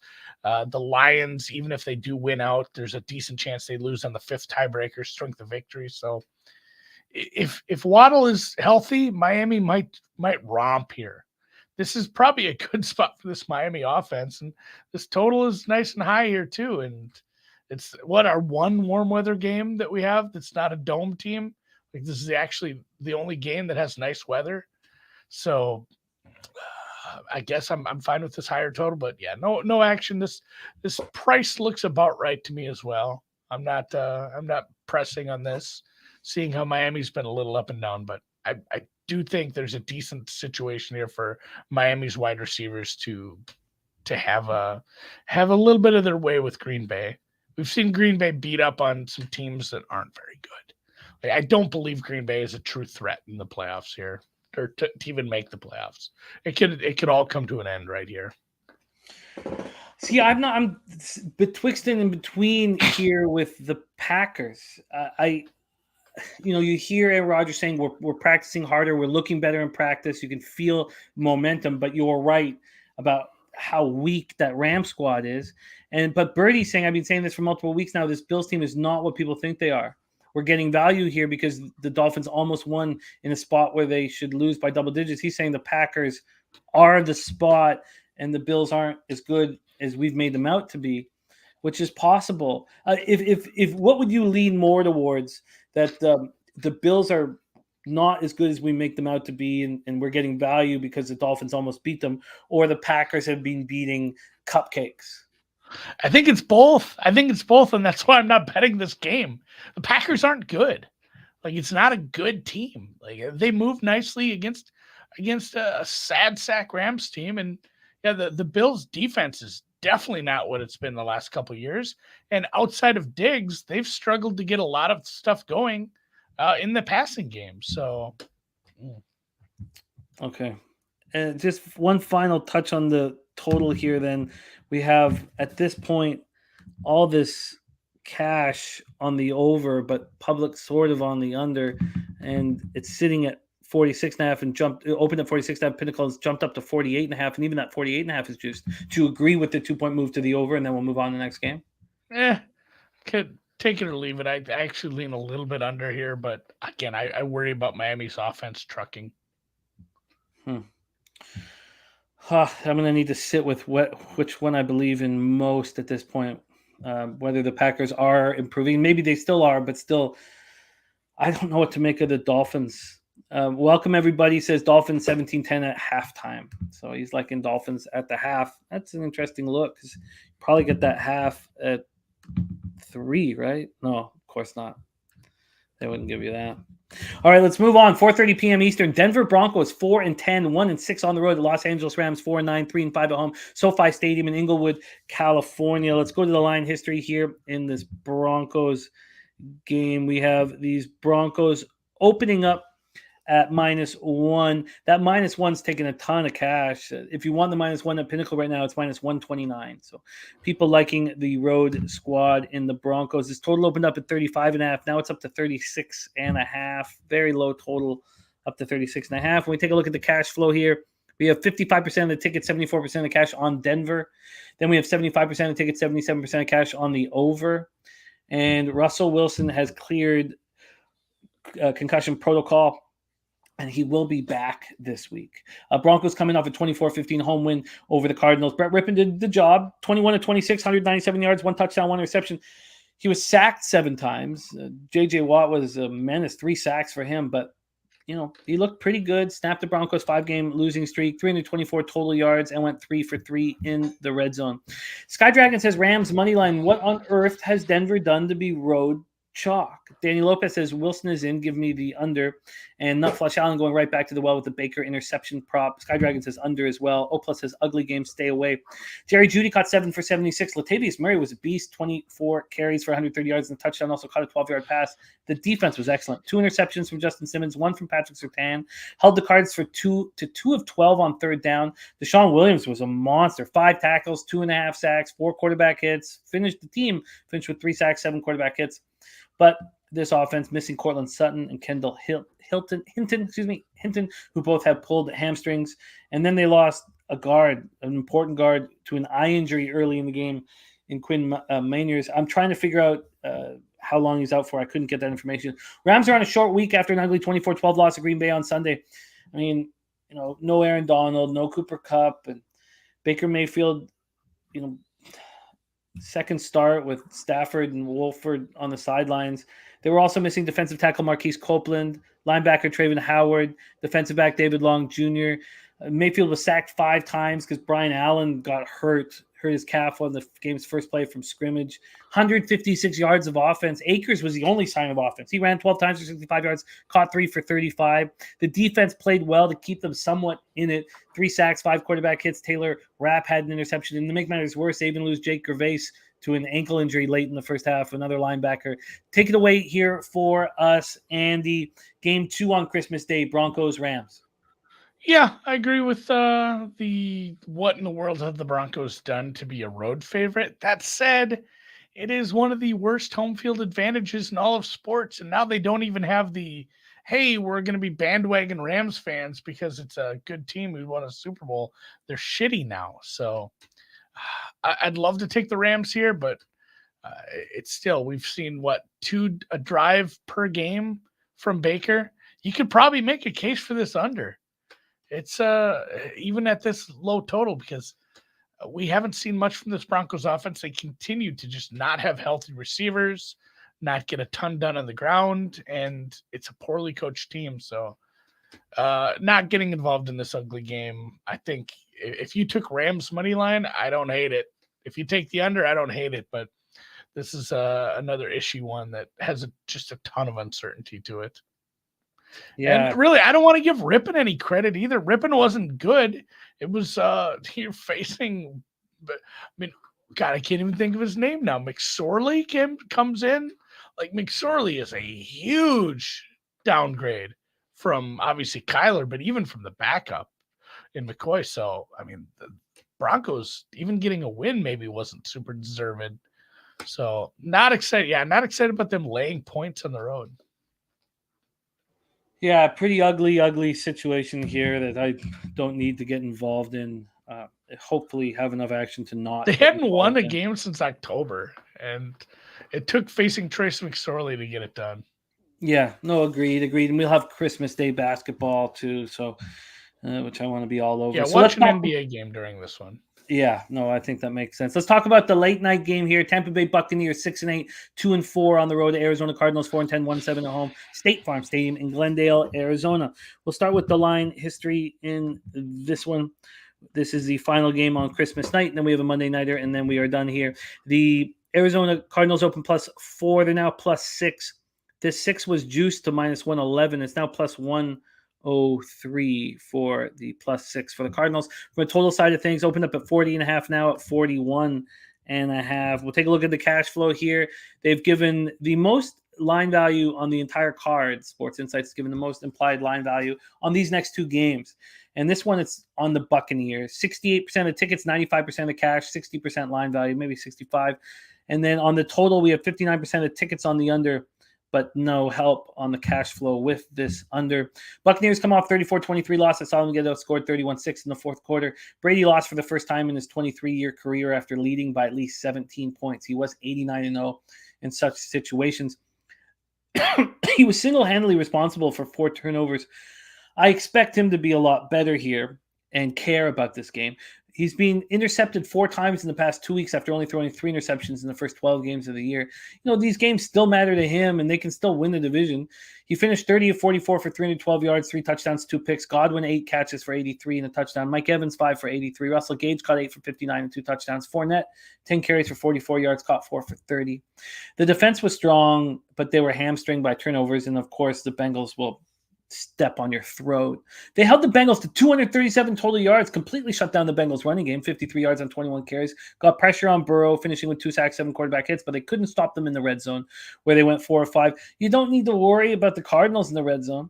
Carlton Davis had an interception. Tristan Wirfs missed his 3rd straight game with a high ankle sprain. He was limited in practice and he was questionable, but no good. Julio Jones knee injury, Vita Vea calf injury, Jamel Dean toe injury, Carl Ness and Pictora were all inactive.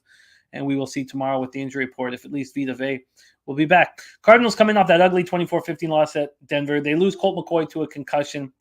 And then Trace McSorley comes in and throws. So Colt threw a pick, then Trace threw 2 more. They were 2 of 12 on 3rd down. McCoy is in concussion protocol.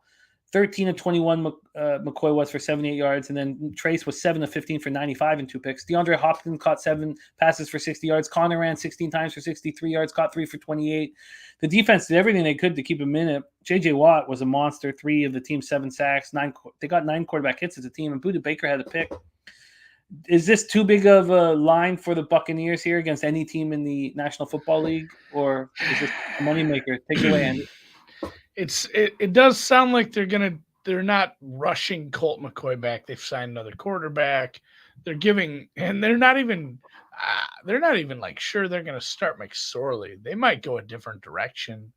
So I think it's way too many points, but I'm not excited about backing. I don't even know who's starting for the Cardinals at this point. If you're backing the Cardinals, I think you're putting some money on their defense.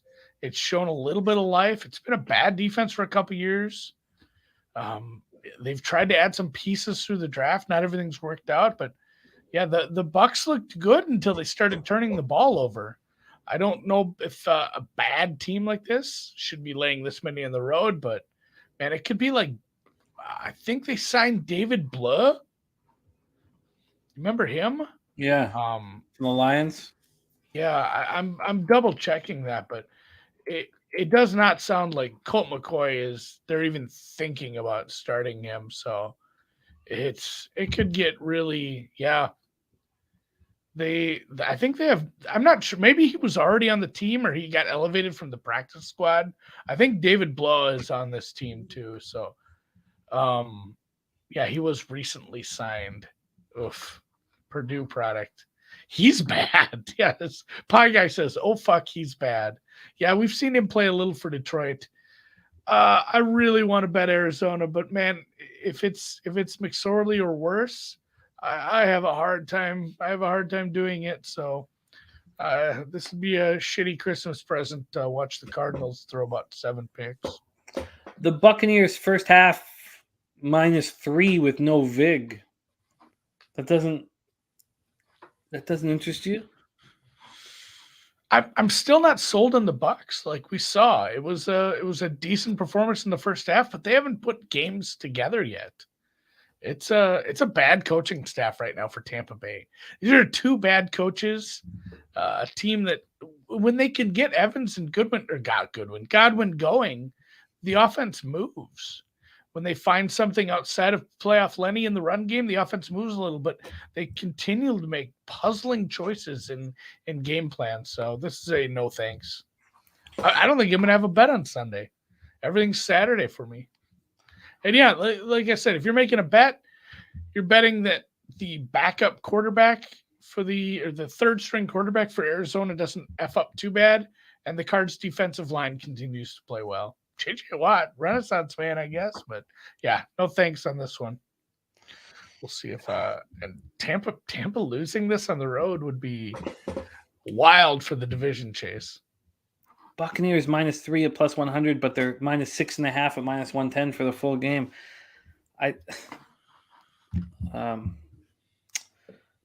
You know what? I don't just maybe I'm just falling into a trap. I'll have to spend more time into it, but it just feels like how could they not be up against these bums? But I guess I'll need more time here because they're offering it to me with no vig. Feels like this hand's going to come out of the computer and slap me in the face. Let's talk about the final game on the Week 16 card. Thank you guys so much for rolling with us here. Monday, December 26, 2022, 8:15 p.m. Eastern. Chargers, Colts. Chargers 8-6, 4-3 on the road. Colts 4-9-1, 2-4 at home. Going to the line history for this one. We have these Chargers opening up offshore at 2.5 at some spots. Aren't they? Refresh this. See if they're gonna. It's not. Okay, here we go. Here we go. We have opening up at Pinnacle at -3 with no vig. They've already moved to -4, -115, but they got up to -5. So they've come now back from -5. From a total side of things, they open up at 48.5. Now it's 46.5. It's gone to 46.5 and then bounced back up to 47 and down to 46. It keeps going back and forth. We take a look at the cash flow for this one. 3,599 tickets in, 75% of tickets, 86% of cash on the Chargers, and we have no help with the total at this point. And then we'll set a quick table for Andy. The Chargers coming off a tight 17-14 victory at home over the Titans. Herbert threw for 300 yards for his third straight game, 28-42, 313 yards. But he didn't throw a touchdown. That's only third time in his 46-game career that he hasn't thrown a touchdown. What a great quarterback. 52 yards in 6 plays when the game was on the line, and Cameron Dicker, 43-yard field goal, wins it. 5th game-winning drive this season, 13th of his career, 4,019 passing yards. First player in NFL history with at least 4,000 yards passing in each of his first 3 seasons. Keenan Allen, 8 for 86. Mike Williams, 4 for 67. Eckler ran 12 for 58. Caught 2 for 12. Chargers defense was strong, but the Titans offense is weak. But that's back-to-back impressive performances from the Chargers, despite the injuries they're dealing with, because they shut down the Dolphins last week. They held the Titans to 3 for 11 on third down, 284 total yards, 4 sacks, 5 quarterback hits, and Nazir Adderley had a pick. Colts coming off heartbreak. They come in off the biggest comeback in NFL history, collapsing after being up 33-0 at the half. In the previous game, they got smoked 33-0 in the fourth quarter against the Cowboys. Hoo-wee. Matt Ryan was 19 of 33 for 182 yards, 1 touchdown, no picks. Mike Pittman caught 10 for 60. Zach Moss ran 24 times for 81 yards because Jonathan Taylor's season is over. He has a high ankle sprain. He's been placed on IR, and he is done for the year. Their defense, 7 sacks, 11 quarterback hits, scored 2 touchdowns, but still got beaten up when it mattered most. Allowed the Vikings put up 518 yards and go 4 for 4 in the red zone. Take it away for us here, Andy. Last game on the board, December 26th, Chargers Colts. Yeah, we talked a little about the letdown game for Minnesota. How do you get back up off the canvas after that? I guess, it's like the first time it happened. The Cowboys game was pretty much just as bad, except you didn't have that lead. I mean, they've had some bad second half. Do we just take Chargers second half here? It's this team that bend but don't break, but when they break, the dam opens wide up. It's not a well-coached team. There were some people taking some victory laps after Saturday won a game, and I just still think it's not they don't even have as many coaches as most teams have. It's not a good coaching staff, and they don't know what they're doing up there. It's just the variance of the NFL, I guess. But the Chargers, despite getting their wide receivers healthy, still continue to have problems, putting it all together offensively somehow. It is a road game, but it's indoors. It's a secondary that, they struggled with not only coverage, but tackling in that second half against Minnesota, in that second half against Dallas. So I'm probably going to just bet this one live as soon as the Chargers are losing, or if we get a nice situation for Chargers second half team total, I might get up on that. But, maybe we just ride this Colts can't do it for 60 minutes thing. But without Jonathan Taylor, it turns into hey, let's take the receivers out of this game. Let's take Pittman out of the game. Let's just try to make them run the ball. I know there's some injuries, but they still have enough depth in the coverage unit to probably limit this Matt Ryan statue-led defense or offense. So I'm certainly not laying on 4 on the road with this team. If you made me bet it, Christ, man, I might even bet the Colts, which is a good reason to just stay away from this one. And you agree with the move towards the under? Yeah, I thought about the under, but I'm so nervous about this Colts. Like the tackling, that Dalvin Cook play is just ingrained in my mind. Like if we're going to see shit like that from Eckler, it's going to be hard to get this under home.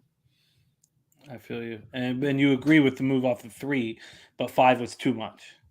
Yeah, it's the move. The move it's there. It happened. The market's probably right with this. And I'm fine leaving it alone at that point. Yeah, it's yeah, I agree. I think maybe this is a lot. And the Chargers aren't a team that runs away with it either. Like if this is a first half Chargers blowout, I might have to take some Colts. I might have some Colts second half. It's not a team that does all that well with the lead either. Andy's right though. The action is really available on Saturday. Let's review all action. Thursday nighter, Jacksonville Jaguars, New York Jets. No movement here. I can't wait to spend some more time on this football game, but no move from either of us. Andy gets his card started with the Bills Bears over 39.5 at -110. That's where he gets it started. I have asterisks all over that look of Andy's, so that means I'm obviously very interested, and we'll spend some more time. Andy's on the Saints plus 8.5, 49ers -1.5. Teaser, that's his teaser look, starting with the Saints game. I'm interested in the Titans, and I'm going to spend some more time. We get the injury report tomorrow, but I'm interested. I think this move, I think this is a game that means a ton to the Titans. And they just played 2 teams, and look, the Texans played 2 teams that look good against teams that just didn't care that they were playing the Texans. And Andy's on the Seahawks plus 10 at -113. He's on the over 48 at -108. Giants, Vikings. I'm betting this as soon as the show's over. I'll be on this over with him. Then the under in the Bengals Patriots game, I find very interesting. The line's keeping me off it right now, which is fine. The money's on the under, and yet it's gone up 1.5 today. So I'm going to study it a little more. AOD, we love you, my man. Thank you for the kind words. Then Lions, Panthers, we are off. Falcons, Ravens, no movement. Commanders, 49ers. I'm really interested in the Commanders. I want to see how far this line goes. You know what? I really think they're in a nice spot here. Here are two moves that I will be making as soon as they announce for sure that Hurts won't be in the lineup. I'm going to move on the over in Philadelphia, Dallas, and the Eagles team total over. But we think it's going to go even lower than the 46 that it's at right now. So I'm going to wait, patient. Raiders, Steelers. I want in on the Steelers. I really liked what I saw last week from them. They're improving as the season goes on, and Tomlin looked like a genius in shutting down the Panthers' run game the way he did, and now the book is out on the Panthers. How to stop them. Packers, Dolphins, no movement for us. Broncos, Rams, no movement for us. I'm worried that this Bucks first half -3 plus 100 is somewhat of a trap. I'm going to spend a little bit more time on it, but that being -3 with no vig and the full game being at 6.5, I got to figure that out. And then the Chargers Colts game is a pretty ugly one at this point. Those that got in on the Chargers at -3, great work. 5 was deemed too much, and the movement towards the under, I guess, makes sense. I don't want in on it, and that, my friends, is our show for today, Tuesday, December 20th. Thank you guys so much for watching. Welcome, everybody. Mac Beavers, Terry Walker, AEOD, Mike, C-Mac, Deacon, Mike, O+, Nutflush Allen, Pie Guy, another Mike, Terry Walker, Danny Lopez, Spenny Penny Bombs, Isaiah Scurry, Sky Dragon, Birdie, North Ender. Thank you guys so much for supporting us here. We truly have nothing without you guys. Harold Williams, Sammy Culmer. Thank you. Slatsy, Real Deal Prime. Thank you guys. I'm so thankful to hammer these cards each week with you, Andy. You really illuminate things for me, and you've made so much easier for me to succeed in NFL this year. So I thank you, my friend. You can follow and see, and we'll follow him on Twitter, and he's got his Twitter handle right there at AndyMSFW. Also, BetSperts. You can catch him on BetSperts, and of course, he is one of the stars of the Deep Dive podcast. Andy, any last words before we put a bow on this show and I make some moves? No, happy holidays. Day 3 of Hanukkah. Christmas right around the corner. Boxing Day. I'm sure there's other holidays that I'm missing. Those are the big ones, though. So have some good ones. Spend some time with your family. Watch some football. Watch some NBA. Watch some bowl games, and be good. Yeah, perfectly put. Happy holidays to all you guys. I will see you again on Thursday for the Cappers Contest show, and I look very much forward to all of this. Thank you for your insights, and thank you for supporting us here at Pub Sports Radio. It means a ton. Thank you to Jose for doing such a great job producing. Jose, my man. Jose is going to be flying to Vegas on the 25th. Spend a few days in Vegas, and also he will be starring in our big show tomorrow, 11 a.m., Betting with Bouquet at 11 a.m. here on Pub Sports Radio. Go out there and get that cash. Let's have a giant week 6.